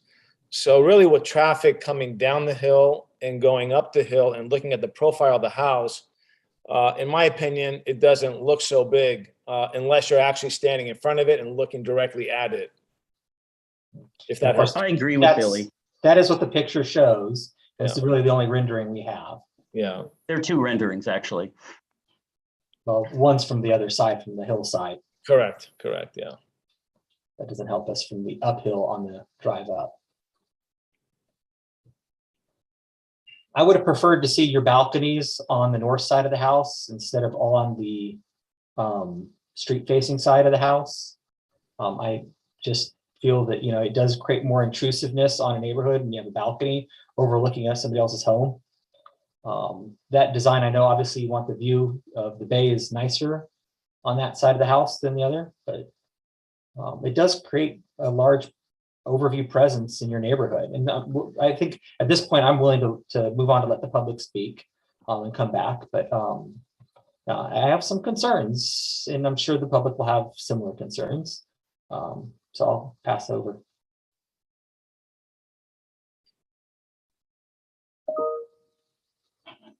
Commissioner Wong, do you have anything else? No, I'd like to hear from the public also. Okay. Just a couple of questions from me. Just to clarify that the open space, the parcel that's zoned open space, it's not part of a larger open space area, correct? Correct. No, Okay, it's not. it just has that designation despite the fact that we've also called it residential, okay? Mhm. And how much of 1002 Crestview is going to be donated, so to speak, to the other two? Is it 10%, 20% of the lot? Just curious. In Offhand. roundabout, you don't have to have an I think exact it's number. about 50%. You mean how much is going to be cut off? Yeah, I mean, from you're the lot as it is today? you're I you're think losing it's- some in 1002 and then adding it to the other. So about It's how much? in 1002? approximately 25%. Okay. Alrighty. And got that one. A lot of my questions already got answered. And you're going to be moving into the new house? Should it be built? Is that the Correct. deal? Because you My- need my more wife- space. So that's the bigger house that you need. Okay, just Yes, needed to correct. figure that out. Because you Yes. weren't, okay. Our Yes. kids are fighting. Got it. It's a war zone. Okay. Alrighty. So why don't we then move on to public comment? Okay, great. I'll just call on people as I see their hands. Okay, so if So- you want to speak to this, please use the raise your hand feature in Zoom. Okay, so Omid Tabatabai. I'm gonna let you speak if you'll come off mute. Okay. Yeah, so my name is Omid Tabatabai, and I live in 973 Larkspur Drive. Do you hear me? Yes. Yes. Okay. So yeah, I mean, I want to talk about two separate issues in here. One is that having a house in the north part of Larkspur Drive is going to cause a lot of traffic, and we already have a lot of cars parked on both sides, and adding another house is going to cause more headache, more traffic, and the slope of the street very much is too much. And then the main entrance to the trail that people go with their pets, bicycles, and kids in there, that traffic, as we see every day, becomes more crowded, and that house definitely going to cause more traffic in that area. But the second section, I like to talk about the 3-story building that they are talking about in it. That the building that I saw in the report looks very bulky, looks very big, and I mean, it's not really matched to the neighborhood as far as I see in the picture in it. I know that one parcel in Larkspur is an open space, and I don't know why they are changing it to residential. And also the other parcel that is residential, why we have to mix this one with the one in Crestview? So by mixing to that one, then we have to make all the exceptions of exception in the height, exception in that zoning, and exception in the back setup. So I don't know why those two lands have to be mixed together, so we come with all these issues at the moment. So that's what I have. And I oppose it, absolutely.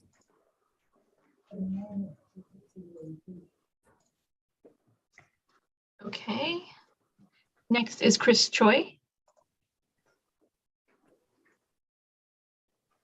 If you'd come off mute.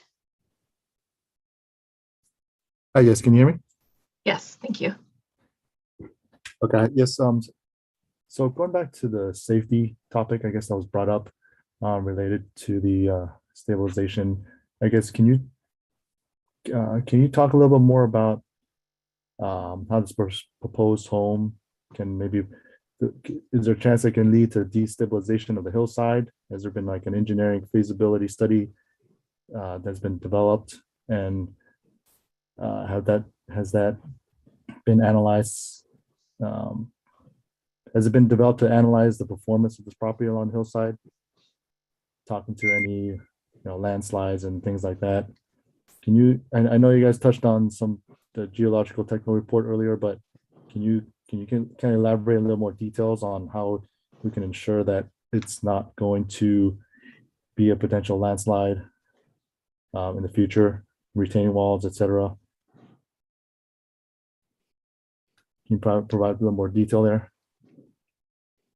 Hey, Chris, right now we can't respond in any way. So if you ask all your questions and share your concerns, when we're all done, we'll see if the applicants or the staff can reply to you, okay?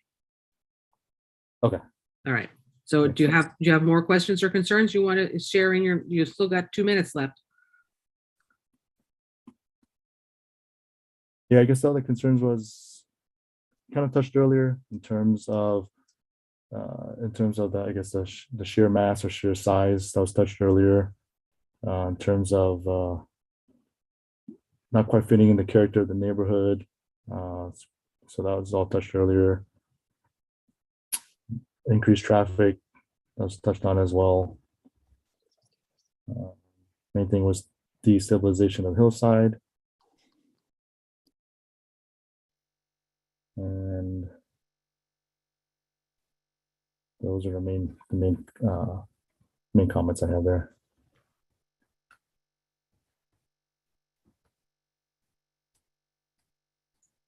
Okay, thank you. Oliver Naimi. You'll come off mute.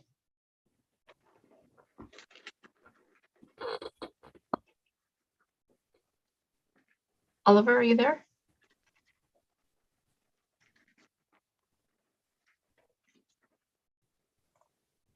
Can you hear me? Yes, Hello? we can hear you now. Thank you. Okay, sorry about that. No worries. So, yes, I'm totally opposing this project for several reasons. Like it's been mentioned in the petition that the entire neighborhood, I think 33 people already signed. There's so many concerns. Where do I start? Maybe with the architect also. You know, when you describe the house as hugging the hills, it's not as much as destroying hill. And here we talk about the rezoning, but we need to talk about why people moved here, because it's called Mill Bray. And like you know, the name stands for Mr. Mill and Bray from the Scottish rolling hill. And everybody here not only enjoy, I'm sure Mr. Billy Panos and his family as well, seeing the falcon landing on those trees that are gonna disappear, 6 of them, the hawk, post, all the owls. And again, this is part of the neighborhood. Everybody, when they are here, see and enjoy and actually bought the place like me because of Millbrae, the name and what it stands for and why we enjoy the quality of living in Millbrae. So with that being said, the stability has already been mentioned. The privacy is also, like it's been mentioned by Mr. Del Nagaro, with the not only that, but the roof limit. And again, to the architect, if the city requires you to build a certain type of roof to be conformant with the actual look of the properties around, not only there is no 30 feet tall house anywhere near, and even less tree storage, but wouldn't you be able to reduce then the height of the house to fit the requirement instead of increasing it? Everything is possible, right? But yet we are 32 feet versus 30. And again, the habitat is really irrevocable damage because it cannot be even recreated with maple tree. They ain't gonna host the hawk, the holes, the bluebirds, and everything else we know and we love to live here for. Next, we have also some, I think other people will talk about some antecedents that when we are told we are sure we are not gonna have any privacy issues and everything else, those insurance, I think, needs to be clarified. If not, as per what you're going to hear. And Mr. Samfield has mentioned receiving emails. Maybe he can read them himself to the council tonight. And finally, again, the lot, not only doesn't fit, it's going to create a lot of disturbances, a lot of annoyances. And I feel this is completely against the standard and why this open space exists, why it's been maintained for 60 years, and you'll see 80 years, and even longer. And the track that Mr. Hamid represented is true. This is a trail that has existed. It's actually going down from my house all the way down to the next to the water pump, considered as a perpetual easement that basically everybody has enjoyed. My kids are walking there, going through this like the kids of the previous family since we moved here, and every neighbor is using it too. And that's why we like this open space. Thank you. Okay, next is William Chen. If you will come off mute, please.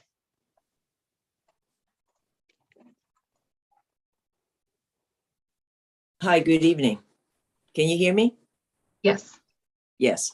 I'm Lily, not Lillian, as Billy called me. I'm Lily and William as his neighbor at 1000 Crestview Drive. We've been here for over 40 years, so we've been here for a while. My husband cannot speak tonight. His speech is not good, but he is aware of everything that's going on, and he's sitting next to me. Our concerns are there is a deer trail passing through our property and to the proposed developed area, and the 6 mature trees to be removed. And this is what my husband has written. I'm reading what he wrote. Not sure if there are environmental impact studies being done. See attached video taken this morning at 9 a.m. Would I be able to show it? But this morning, interestingly, 9:30, I was on the hill of Larkspur, and there was a deer. There was a deer right exactly where the excavation was going to be done. And I was standing out there, and I can forward you the video later on, but I don't want to spend the time right now. So second point, the immediate terms and long-term impact on the massive excavation of the hills, the stability of the houses above, on neighboring houses, on the slopes, and tree removal. The trees removal would cause soil stability problem and lower water table that could fuel the fire. And of course, we know we're always now very, very conscious about worsening drought, dewatering of hillside, and the associated environment. I have question about that.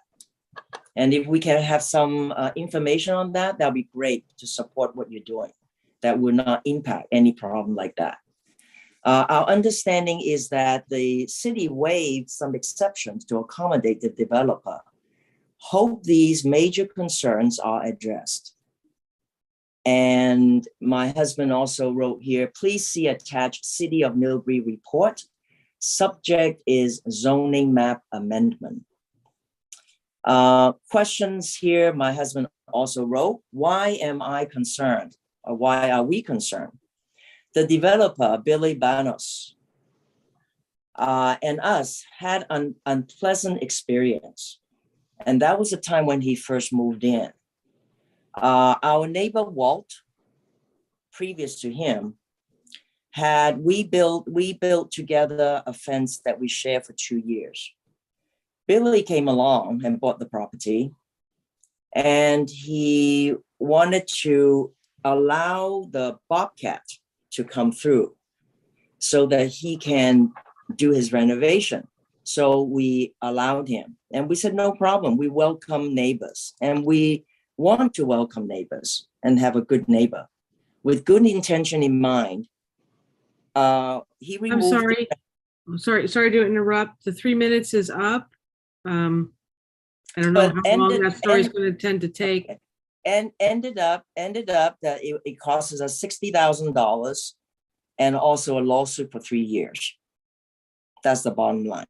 Okay. Okay. Thank you. Okay. Next is Carter Choi.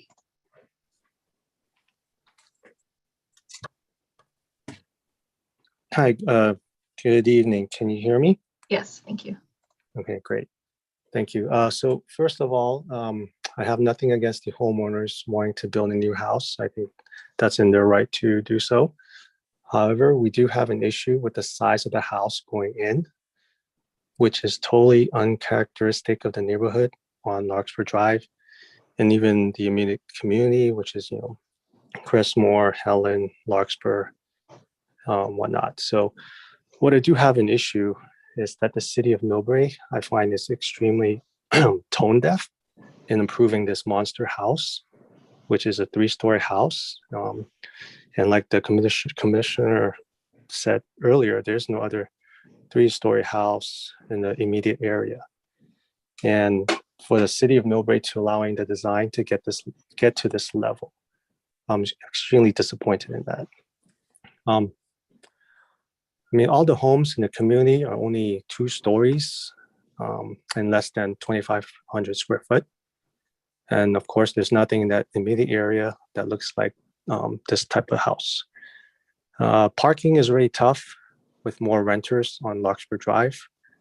2 of the homes are already renters, and they all have 5 to 6 cars per resident, which makes parking even harder. And my fear is that this house is going to become a rental or Airbnb, gets rented out or gets sold later on, and it becomes another party house, another frat house. And that's just going to add to the stress of us living there. So that's the last thing I want. And I hear that the house is built higher and you're seeking an exemption to that. But I can't help but wonder that the height is basically to get additional height so that you can get views of the bay, but that in turns, you'll be looking directly into the bedrooms of the homes on Larkspur. And then my other concerns are traffic, parking, slope stability for the hillside, like all the other residents had mentioned. And then this is only the beginning of changes to Larkspur Drive, especially with few more empty parcels downstream of this property. And so if we were allowed this change to happen, what's going to say that the other 2 or 3 parcels are going to become more monster homes, more massive homes. And that's totally against the character of the neighborhood. So I oppose this project, and I hope the Planning Commission seriously review this project for the betterment of the community. Because if this house comes in, there's going to be 3 or 4 more homes that are going to look just like the same. And I don't think that's going to fit the character of the homes around the surrounding area. Thank you.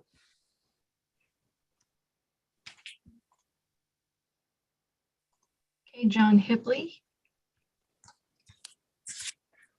Okay, I'm John Hipley, and I'm the homeowner at 1004 Crestview Drive. And I was the one who said that the project was okay with me. Billy and Jessica have been good neighbors for me, and so I thought it was rather quick in terms of, just looking at the form that was handed to me. And then he said he had to have it back by Friday. And so I said, well, okay, let's, I'll just go ahead with it. But I did put in the form that I didn't want my view blocked. And also the size of the place is really out of character with the rest of the neighborhood. So then, since I signed the form in favor, a couple of neighbors have talked to me, and they mentioned the slide danger. And Billy has a retaining wall. There's a retaining wall at 1006, and there's also one at 1008. And I have no retaining wall. And my lot is right next to where all this construction is going to be taking place. And they talked about the history of the slide at Pinehurst Court. And I think we have to take that into consideration in terms of the danger and who's going to pay. Because if it's been evaluated from one of the neighbors that if my land was to slide, that in order to repair it, it would cost $1 million to put in the structures necessary to do so. So I really have some concerns about the slide danger. Also, I'm a strong proponent of open space.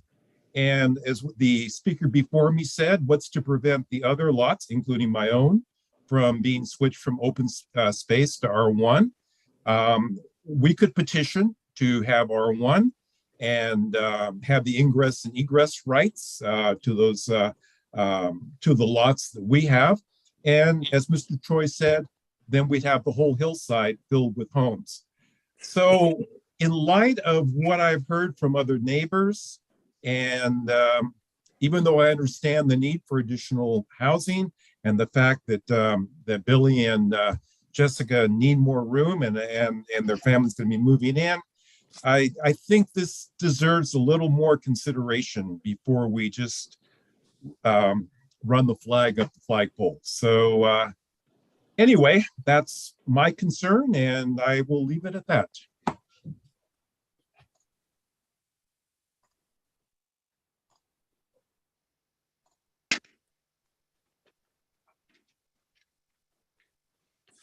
Thank you. I don't see any other hands raised. Is there anybody else?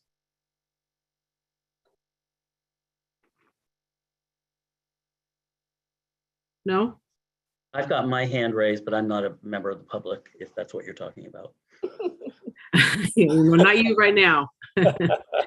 We want to make sure we've got everybody for the public comment. Okay, that seems to be it.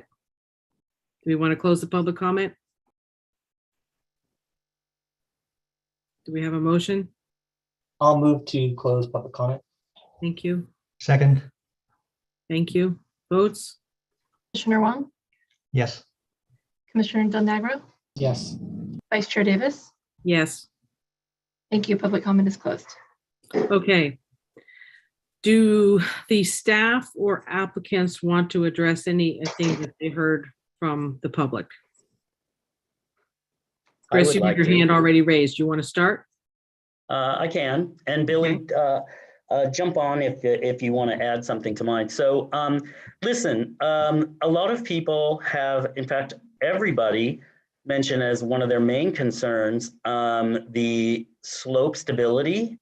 And listen, the reports we have are from the most esteemed geologists and geotechnical engineers you can get in the Bay Area. And I mean, how much more can you do? You could just say, no, we're not going to allow any houses to be built on this lot ever. And that's not, unfortunately, that's not the way we work. We've proved that this lot is buildable. As far as the deer go, I can't really address that. You know, everybody in the neighborhood, whenever, I've been doing this for decades, almost 30 years now, whenever somebody builds a house on an empty lot, the neighbors go crazy and they assumed it was just their private park out there. And that's just not the way it is. This is a buildable lot. And in fact, the house is virtually entirely on the lot that's not zoned open space. And the leg, which is zoned open space, is, and it will be changed, is not going to have any construction put on it. So, and I just have to disagree. I mean, especially after the previous project, the 9,500 square foot house, and we're talking this 3,700 or 3,800 square foot house being a monster home here. I mean, come on, you know, what's what? So, you know, 7 years, people say, oh, let's not raise the flag so quickly. What else can we do? You could delay it forever, and that's unfair to my client. That's what I have to say. Hi, Darcy Smith, Community Development Director. I'll just explain the process that got us here, just from a building review standpoint. So all the planning applications that are submitted for us get routed out to different departments and divisions, obviously planning, public works, but you may not know that they get a very thorough review by our building division and our fire department as well.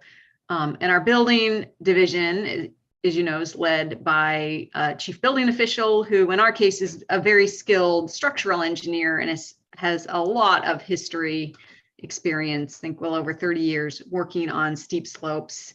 And actually every day we go out and we have inspections on slopes, and we also we come across issues, sort of as you saw on the last property, where there's work in basements and there's work with retaining walls, and our inspectors have to ensure they're built to codes, or we issue stop work notices, bring them into compliance. And we're very diligent about this because, as has been mentioned, Millbrae has a history of landslides that have led to property damage. Homes have been lost, and there's also been significant costs to repair those hillsides. So it's just what we inherited. Land was moved from the airport up to build our hills. So we sort of inherited some stability issues. So we take this very, very seriously. Because again, it can cause risk to city property in the form of our streets and our utilities, private property in the form of homes. In worst case, it can cause risk to human health. So this application has already gone through a rigorous review, as Mr. McMahon mentioned, but I want you to hear the city side of it, which is that we reviewed it. Our chief building official reviewed it. We did a peer review, which is the gold standard when an applicant hires their own team, because we just want to make sure it's gotten an independent level of review by a city hired consultant, which, as you heard, was very expensive and took a lot of time. But more importantly, our chief building official has reviewed these preliminary plans and deemed them to be compatible with the California Building Code, which regulates construction on steep slopes, that, as you see. And it will go through then a more rigorous process if this receives approvals by the city council, which is the approval body for this project, ultimately through the form of a building permit. And then in a building permit, there's actually more rigorous review, as I said, with the review of all the structural plans, the soil testing, and then they start construction. And our building team is really detail oriented when it comes to building inspections on steep slopes, and that engineering that goes into it. And so throughout the whole process, the city will be monitoring the construction, holding them accountable, and ensuring the construction, if it proceeds with city council approvals, is in full compliance with all regulations that are in the building code. And our California Building Code is one of the strictest in the world, really, especially as it relates to geotechnology issues and slope stability. California is we're not only an earthquake land, but we have just a lot of steep construction. So I'll just end in closing that this has been thoroughly reviewed and would not be here tonight before you with a recommendation for approval if it didn't receive that scrutiny through our own internal process, which includes our chief building official and building division. Thank you. Thank you. Does staff, anybody else have any comments on anything else they heard? I'm just going to try and look at my notes here that maybe you haven't already talked about.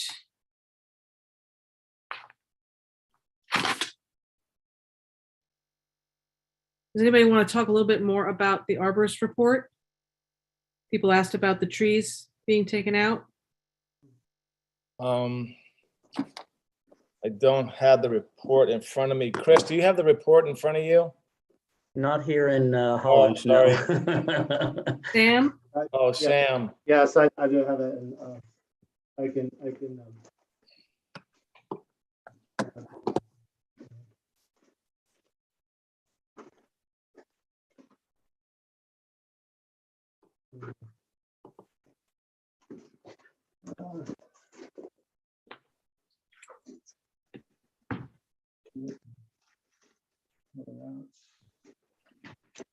Not finding it at the moment. It was in our packet. Yeah, that's right. Oh, that's right. Yeah. Let's Yeah, yeah, I do have it in the packet. That's right. So,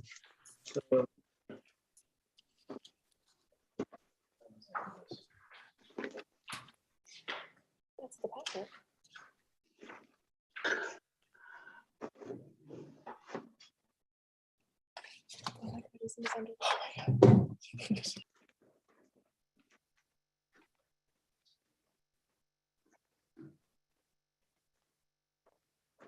okay. Yeah. So I can cite reference in the packet the Arborist study. So the Arborist report, what they found is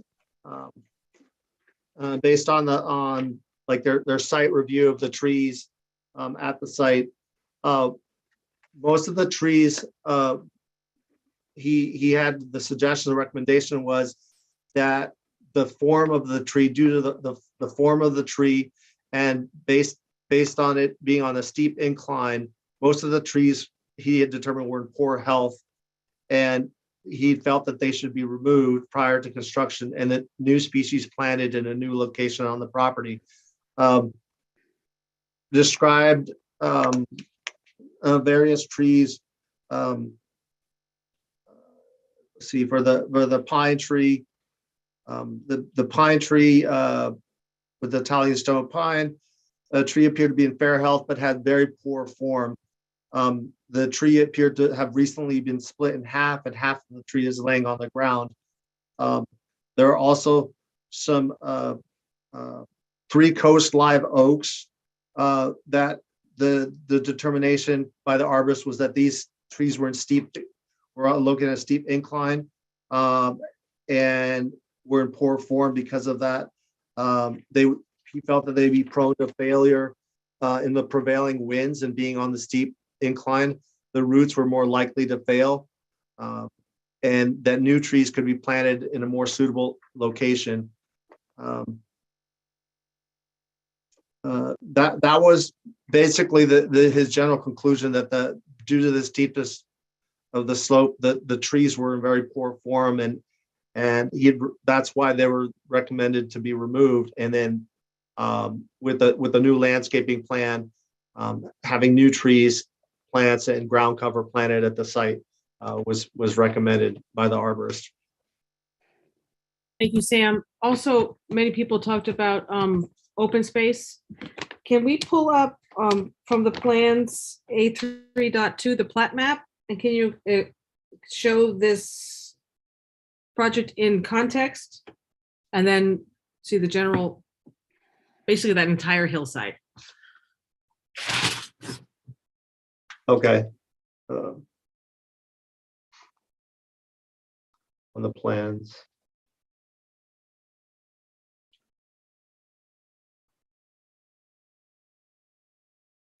All right, I'm gonna share the screen. Thank you.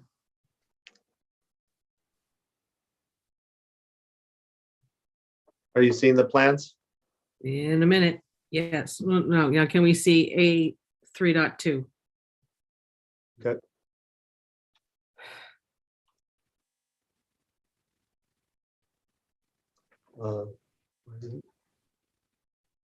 I'm like, the computer's freezing. That's okay. Happens to everybody. Let me try that again. Okay. Try opening it up again.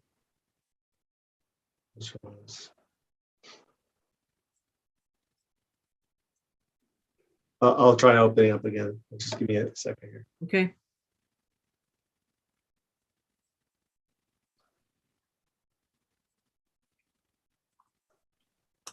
Which sheet was that? 8.3? 3.2. A3. Oh, 3.2. Okay, got it. A3.2. Yep.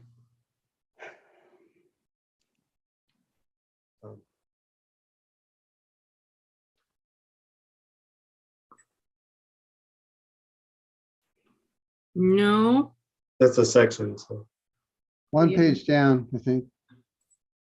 Okay, here we go. That one. Yeah. Okay, so the project is in the gray, and it's the one that is currently zoned open space is the one next to the pump, correct?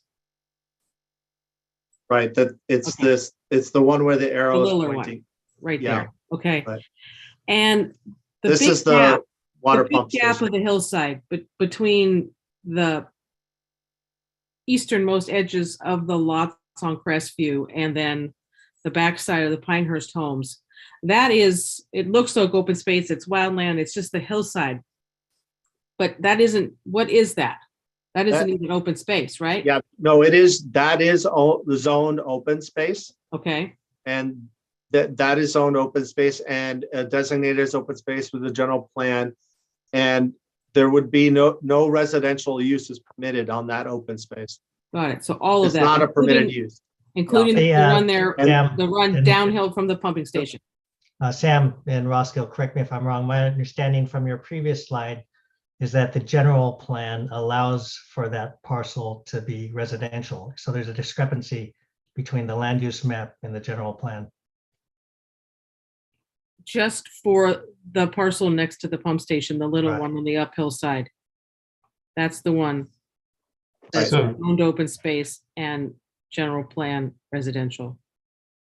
But the larger gap in between the homes on Pinehurst and Crestview is Yeah. actual open space and not residential correct. according to the general plan. Right, it's All open that's space. gonna stay just like it is. Yes, it'll stay the same. Including the run there on Larkspur. Yes. Okay.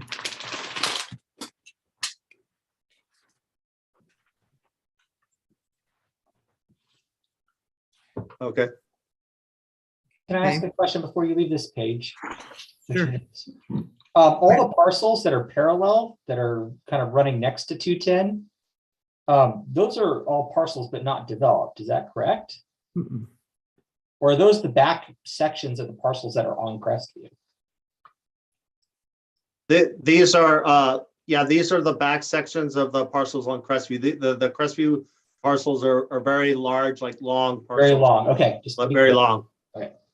And this area, just for reference and background, this is the area that had an entire like stabilization plan here, because this is where there was, in the past, there was a slide here.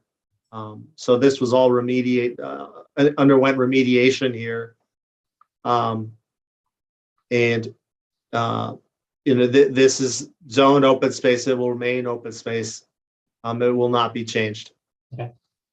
Thank you. Commissioner Davis, giving me a comment. Okay. Through the chair. Just wanted to Go make ahead, one. Roscoe. Just want to make one point of clarification. The parcel that is currently zoned open space is the larger of the two. So technically, the smaller parcel next to the pump station is already R1. R1. Okay. Yeah.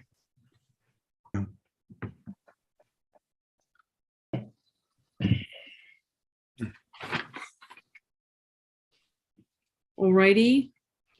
Would anybody like to kick off discussion then? We don't have more questions? I have a couple more questions. Okay, carry on. The elevation from the street, from the gutter in the center of the driveway to the elevation of the flat going to the garage, kind of like that drive up the driveway. What is the total rise out of that? Because I mean, from what I can tell, the elevation looks like it's 5 feet. Is that correct? In height? This is Chris McMahon, the architect. I'm not quite sure what your question is. The rise on what part? The driveway itself? From the street in the center of the driveway, as you drive up the driveway, how much elevation is there before you get up to the flat part of the driveway? I think it's more like 7 feet. 7 feet, which obviously contributes to the feel of the height of this building. So It's on a hill. That's correct. Yes, Absolutely. the houses. Yeah. Right, yeah, that's right. Can't cut 2 more feet down out of that elevation. Get you down. We tried. So I guess I want to comment maybe on a couple of things that I've heard. But I have another question, which is that right now there's some black water drainage lines that go across these lots. The tubes that help to create water irrigation from the above. How is that really being managed? Because I don't see a lot of drainage design necessarily that I could understand or interpret. How are you getting the water from the hillside around the property? And of course, the driveway creates a water collection that's going to dump down onto the street. How are you managing the water drainage? Are you asking how it is as of today? Well, I know 2 things. One is there's the black tubes there collecting rainwater, delivering it downhill right now. And obviously this will impact whatever drainage systems are present. The second question is when you do have rain with the driveway that you have there, it's going to be dumping water straight down onto the street that already has a strong downhill flow. I'm wondering, how are you going to help to get the water under the sidewalk instead of across the sidewalk and down into the drainage system? This is Chris McMahon. I can answer that unless Billy, you want to take it on. Well, okay, let me start really quick. So those corrugated tubes that you see coming down the back side, one comes from 1000 Crestview, and basically it goes along my property, and then it goes and falls right into the storm drain that's at the sidewalk. And then I also have another one of those corrugated pipes as well. So basically on 1002 Crestview Drive, my water, all the rainfall is basically split between going to the front of the house and going to the back of the house. So it's not all going, to the back or to the front, it's split. So there's a corrugated pipe that collects all the water from my backyard, and basically it comes down my property line, the property line between my house and 1000 Crestview. Comes straight down, and then basically it connects to the storm drain. It doesn't connect to it. It just basically sits like right above it and just lets the water fall right in. Now with the new house being built, I'm not sure if there is a plan yet, but there will have to be a plan to basically to direct that water to the storm drain. I don't believe it's on the plan right now, but that is something that will have to be tackled when we further do the building drawings. Okay. Yeah, I know you obviously own both pieces of property, but at some point you may not, and obviously you want to make sure that both properties are safe from the water system. Absolutely. Please do. I also wanted to ask about Mr. Hipley's retaining wall concerns. Yes. If Mr. Hipley goes out and gets his own analysis of his lot and get somebody to say, hey, you know what, this project below you does put you at risk, are you willing to help Mr. Hipley to build a retaining wall as part of your project? I don't know. I can't answer that right now because I did extensive retaining work that actually Mr. Hipley and we actually shared the cost. And we did some work between the properties, and then I continued to do the retaining wall across my property, also to the other side. Mr. Hipley did some work on the back of his property. I can't remember what the extent of the concrete wall that he had built there, but he did have some sort of concrete wall built there to kind of level off his backyard. He just said that he didn't have a retaining wall. He's a little concerned about it. Now, it may not be that your project impacts it, but if he gets a separate evaluation that says, you know what, there is an increased risk here, and here's what that level is, you're in the middle of building a large amount of retaining wall, large amount of construction down below. Yeah.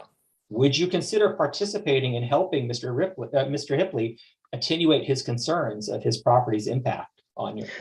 I can answer that question because I've done many houses like this, hillside houses. Not too many flat lots left in the Bay Area. So what happens is we're required under the code to not diminish the safety or the livability of any neighbor's houses or properties. So if this project was to create a hazard or a negative, we're somehow making it worse for adjacent properties, we would have to remedy that. And that's going to be in the final engineering drawings and, of course, the hydrology that is not done yet.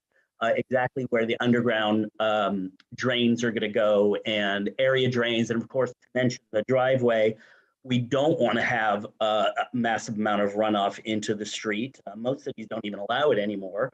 We'll most likely have a trench drain near the bottom of the driveway, which will then most likely, in a lot like this, we would do a reverse French drain then, which will percolate out very lightly over a large area to create you want to replenish the aquifer or something like that. That's what people like to do. And plus, I might add that the entire driveway is permeable pavers. So we will not have anywhere near as much runoff as concrete. I noticed a section of the driveway was permeable pavers, but it looked like the main drive was not, according to the diagram. No, I have the whole thing now. I think I have on the parking pad, which is to the side, I do have a different kind, which I do call out. Those have like a grass in it.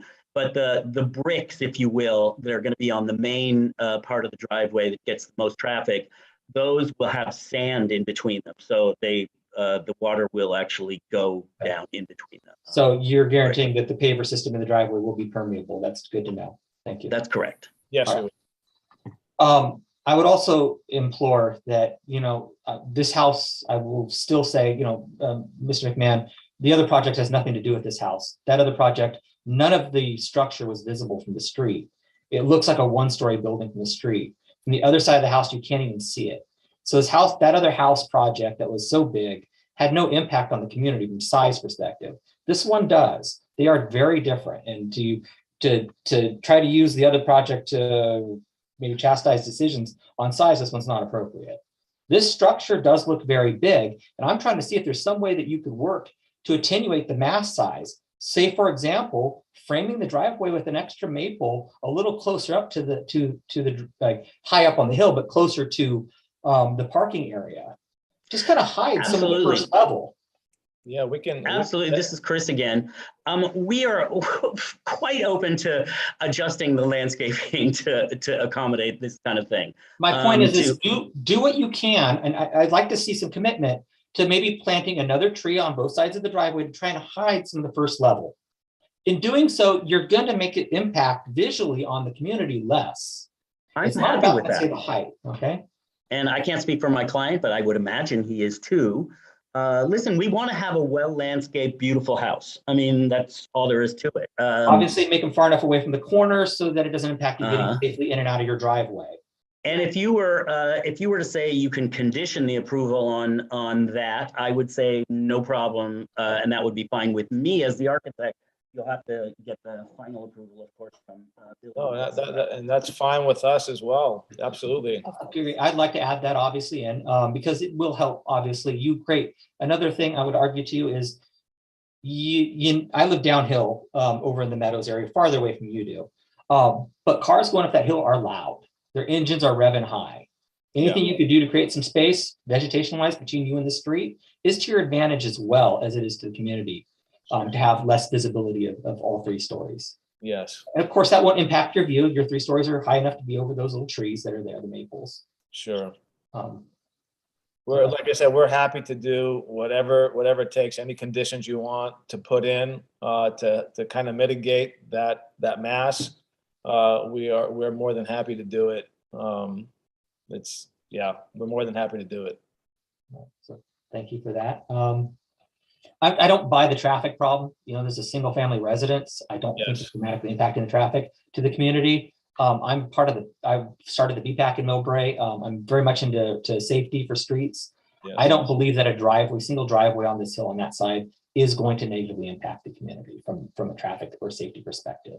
Thank you. If anything, you might be improving the area around that sidewalk that's already, somewhat less desirable to walk up. Yes. Yes. People do bike the hill, by the way, and it's a nightmare to bike up Larkspur. Oh, yeah. You've seen it, obviously, you live at the top. Yes. Hard to run up it. Yeah.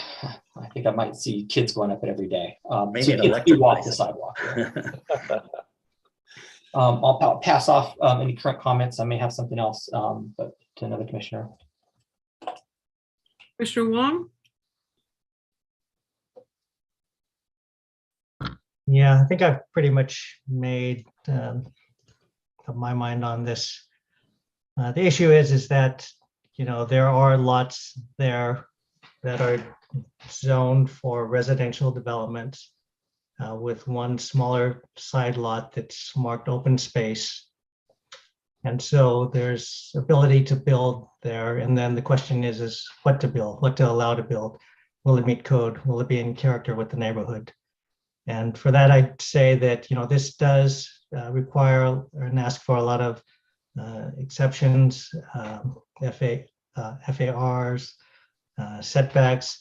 But those codes, like the setbacks, they're meant and intended for specific reasons, like having second story recess so that there's more open space, light, privacy between neighbors. and FARs to regulate density like apartment buildings. So in this case, the lot's unique because it doesn't have those neighbors, and it may not require a setback. And so they are asking for an exception that may be reasonable. And as far as being in character with the neighborhood, and I've said this in many meetings, that if it's in character with the neighborhood, does that mean it needs to be built to look like other homes built in the 1960s? Yeah. Or should it be designed with more modern that may be out of character? And this building, the problem with this building is that it's iconic. It's I don't know if Mulberry's ready for such an iconic modern design with international flair, big windows. I mean, this would set a gold standard for us that if I were your neighbor, I'd be afraid that I'd have to upgrade my building materials and make my home look nice. Do my Well, thank you. I guess that's a compliment. It's a good thing. That's a good thing. And then by the design, it just, I can see clearly, you know, as a professional engineer, I see a lot of details, designs, you know, top level professionals really going at this with the architecture, addressing slope stability, seismic. Frankly, in my years, I haven't seen more better, well thought out design and professionals attacking a project for Mulberry. And I think that I think we should move this up to move it along to City Council, where we should you know, let them also continue the process. I think it requires us to move it along to the City Council anyways, to request that zoning lot line change. So I would suggest continuing on with this conversation, see how they respond. You know, again, actually, I think this is great for Mulberry. This is kind of what I was hoping for, that we modernize our city, that we, you know, do things to modernize and update our city, make it look current. Yes, yes, yes. I'm Because really- it looks a little outdated right now. A lot of areas just look outdated, and we need more homes like this in Millbrae to kind of bring the standard up a little bit. But it's small steps at a time. It's not, Mr. Wong, I should show you what I originally designed, because it would have been probably too much for Millbrae, what you're talking about. Pared down version. Yeah. So I would like the neighbors to really think about it. If we do allow building on these lots that allow buildings, what do we want to build there? What do we allow to build there? Do we want it to really look like it's in keeping, or do we want it something that elevates our city? Yes. Modernizes our city? And you know, look at the professionals, look at the work they're doing. Think about it, talk about it, and maybe continue on with this conversation to the City Council. That's what I would suggest. Thank you. I always tried, and I'll say one last thing. I always try to get something that's a little bit different. Exactly what you said, not to design something that's exactly like the houses that are nearby, but something that's different but complements them very well. And I think I did a good job on this one. I'd like to think so. The chair, I'd like to make one more comment about a public concern. Absolutely. The privacy concern that neighbors raised, I don't see it. You know, I see that obviously you have some balconies that face towards people's fronts, but you know, front of your house does not have a privacy right, in my opinion. People can see in the front of your house from the street. So, and you have no other properties where you're looking directly in the backyards or the side yards in the project. So I do want to make sure this project walks away with acknowledgement that, you know, I don't see a privacy concern from your neighborhood. That's not something I think people have a legitimate objection to, and that I can tell. So just one more comment I wanted to make about some public input and a little critical of that input. Thank you. I'll make my comments now too. That was one of my comments right there. The houses are all the way across the street. Privacy is not going to be a problem.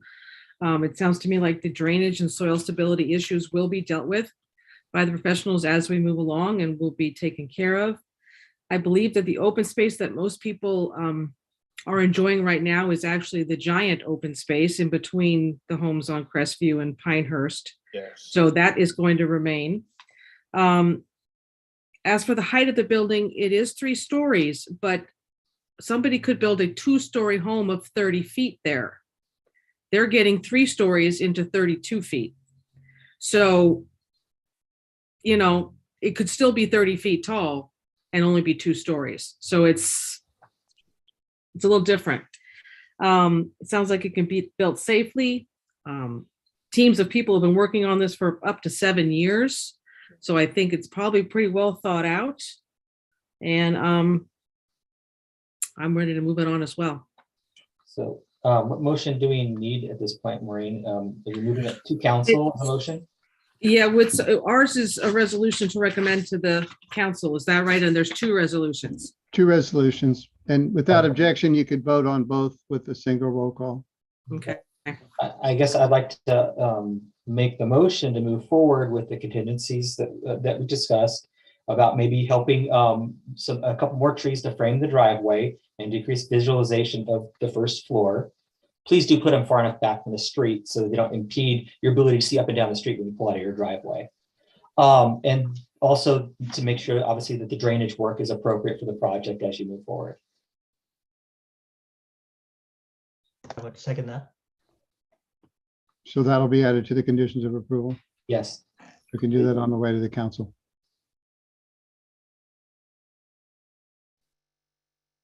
Okay. Are we ready to vote then? So we're voting on the 2 attached resolutions, attachment 1 and attachment 2. Correct? Okay. Vote. Commissioner Wong, Yes. Commissioner Del Nagro, Yes. Vice Chair Davis. Yes. Motion approved 3-0 with Chair Joe and Commissioner Quigg absent. And question of clarification. Is there an appeal to this decision, or would the appeal be just to the council if there's going to be any appeals? So well, there's Darcy Smith, Community Development Director. Yes, there is no appeal when it goes to council. got it. That's what but I mean, can somebody appeal this? I mean, normally we would say, oh, when you have a 10-day appeal period, not this. No, Got it. yeah. And Right. for the group that's on tonight, we appreciate everyone's patience through this long process, and we've scheduled this for the city council meeting on May 24th, 7 p.m., also on Zoom. So to the residents out there, we will send another public meeting notice out and prepare the public meeting notice for the newspaper. But we would invite you back to attend the city council meeting on Tuesday, May 24th at 7 p.m. via Zoom, and we'll send out a new Zoom link for that meeting. Thank you all very much. This is a big moment for us. Yes, I agree with Billy and Jessica. This is Chris McMahon again, although my video's been turned off, but thank you very much. I appreciate your concerns and your approval with the issues we have. Not done yet, but good luck in moving on to council. Good luck. All right, congratulations. Thank you all. Okay, moving on. New business, none. Staff updates? Yes, good evening, commissioners and members of the public. Ross Kamada, Planning Manager in the Community Development Department. Just a brief update. With regards to, I know that the Commissioner requested an update on the Transit Oriented Development 2, also known as Republic Urban, Gateway at Millbrae Station, and that project is moving along nicely. Construction, as you can probably see, driving by, some of the scaffolding has been removed. That project is currently, various buildings are on different timelines. So just roughly estimate Building 5A, according to the developers, is scheduled to be completed in July. Also in July is Building 6A, which is the affordable housing building, and then 6B, which is a hotel. So those are roughly in July. 5B is going to lag a little bit behind those buildings. That's scheduled to be completed towards the end of the year in December. So 5B is the building that's adjacent to Mowbray Avenue. That's the residential building. Sorry, Roscoe, is 5A then the office building? The 5A is office building, that's Thank correct, you. yes. Okay. And so the other update I have is regarding the SB 9 ordinance, which will be coming to the Planning Commission sometime in the near upcoming months. On April 26th, the City Council heard an informational session that Community Development Director Smith presented on potential SB 9 ordinance. We are working through, we have received some public comments, so we're working through preparing an ordinance for you to recommend to the City Council, and that'll be sometime in the next few months. So more to come on that. And that is all the update I have today. We will also, we're scheduled to have a Planning Commission meeting on May 16th, which is the next scheduled Planning Commission meeting. Okay, thank you. You're welcome. Do the commissioners have any announcements they'd like to make? Nope. Commissioner Wong? Nope. Just one comment I have is that during these planning commission meetings, we review these designs and drawings that are pretty well developed. I'd say like this, in this case, it's almost pretty much 90% design, 100% design. The designs are well developed by the architects. They have all the drawings. They have all the submittals. And then when we are asked to approve of it as the Planning Commission, if we see or the public sees issues with the design that may request or require a change to either address certain issues, like at the Anton building, to address one entrance exit from a parking lot or a facility, that it's very difficult, I think, at that point for the designers, the developers, people to want to change all this effort and work that they've put in. And I know that the city staff have been working with them through the various design phases, but we get it at almost near 100% design. And I think at that point, it's very difficult for developers. Excuse me, I'm sorry. I'm not sure where you're going with this. This was meant to be announcements, not comments, but I don't know if you're, can anybody help me? Is he veering off into someplace we shouldn't be talking? He's not talking about a project, but is he talking about projects? Talking about the just general meeting and how comments on the meetings. Are we okay? Yeah. Okay. Yeah, so I'm just proposing that if we're able to review these design plans, drawings, submittals from the developers at an earlier phase, like 35% or even 10%, maybe they'd be more willing to incorporate community comments and address issues. But I think it's difficult if we get large development plans, like in the future, like TOD1 or Office Depot redevelopment, that if they come in here with like a 90%, 100% design phase, that they're unwilling to change anything or address any other further community concerns. So that's the issue that I would raise and have staff consider, is if they should bring these development plans to us earlier, so that the developers might consider more changes and incorporate more community, address more community concerns. Okay. Thank you. I have one request. Geotechnical, a summary would have been nice in the last one. Can we make sure there's at least some type of summary of the geotechnical report for the packet next time? Thanks. And just as one reminder, in relation to Commissioner Wong's comment, we do have study sessions which bring the projects to us earlier in the project. So we do that. On announcements, back to that, just want to remind everybody there's an election coming up on June 7th. So just be aware, and involve yourselves, do your reading, do your research, and get out there and vote. And be paying attention. There's tons of stuff happening in the city. There's a ribbon cutting for the playground at Central Park. That's Friday, May 13th, if I remember right, and the first movie night. The rec center's nearly done. There should be some sort of a celebration for that, but I don't know a date yet, but just be paying attention. There's lots of good stuff happening in Millbrae. Anybody else? I'll just announce the rec center grand opening is Saturday, June 11th. Woo, thank you for that. Please get it on your calendars. Write it down. We will be sending out invitations forthwith. Excelente. All right. Right. If not, that's it. Thank you, everybody. Thank you. Appreciate all the hard work. See you guys in a few weeks. Thank you. Thank you. Okay.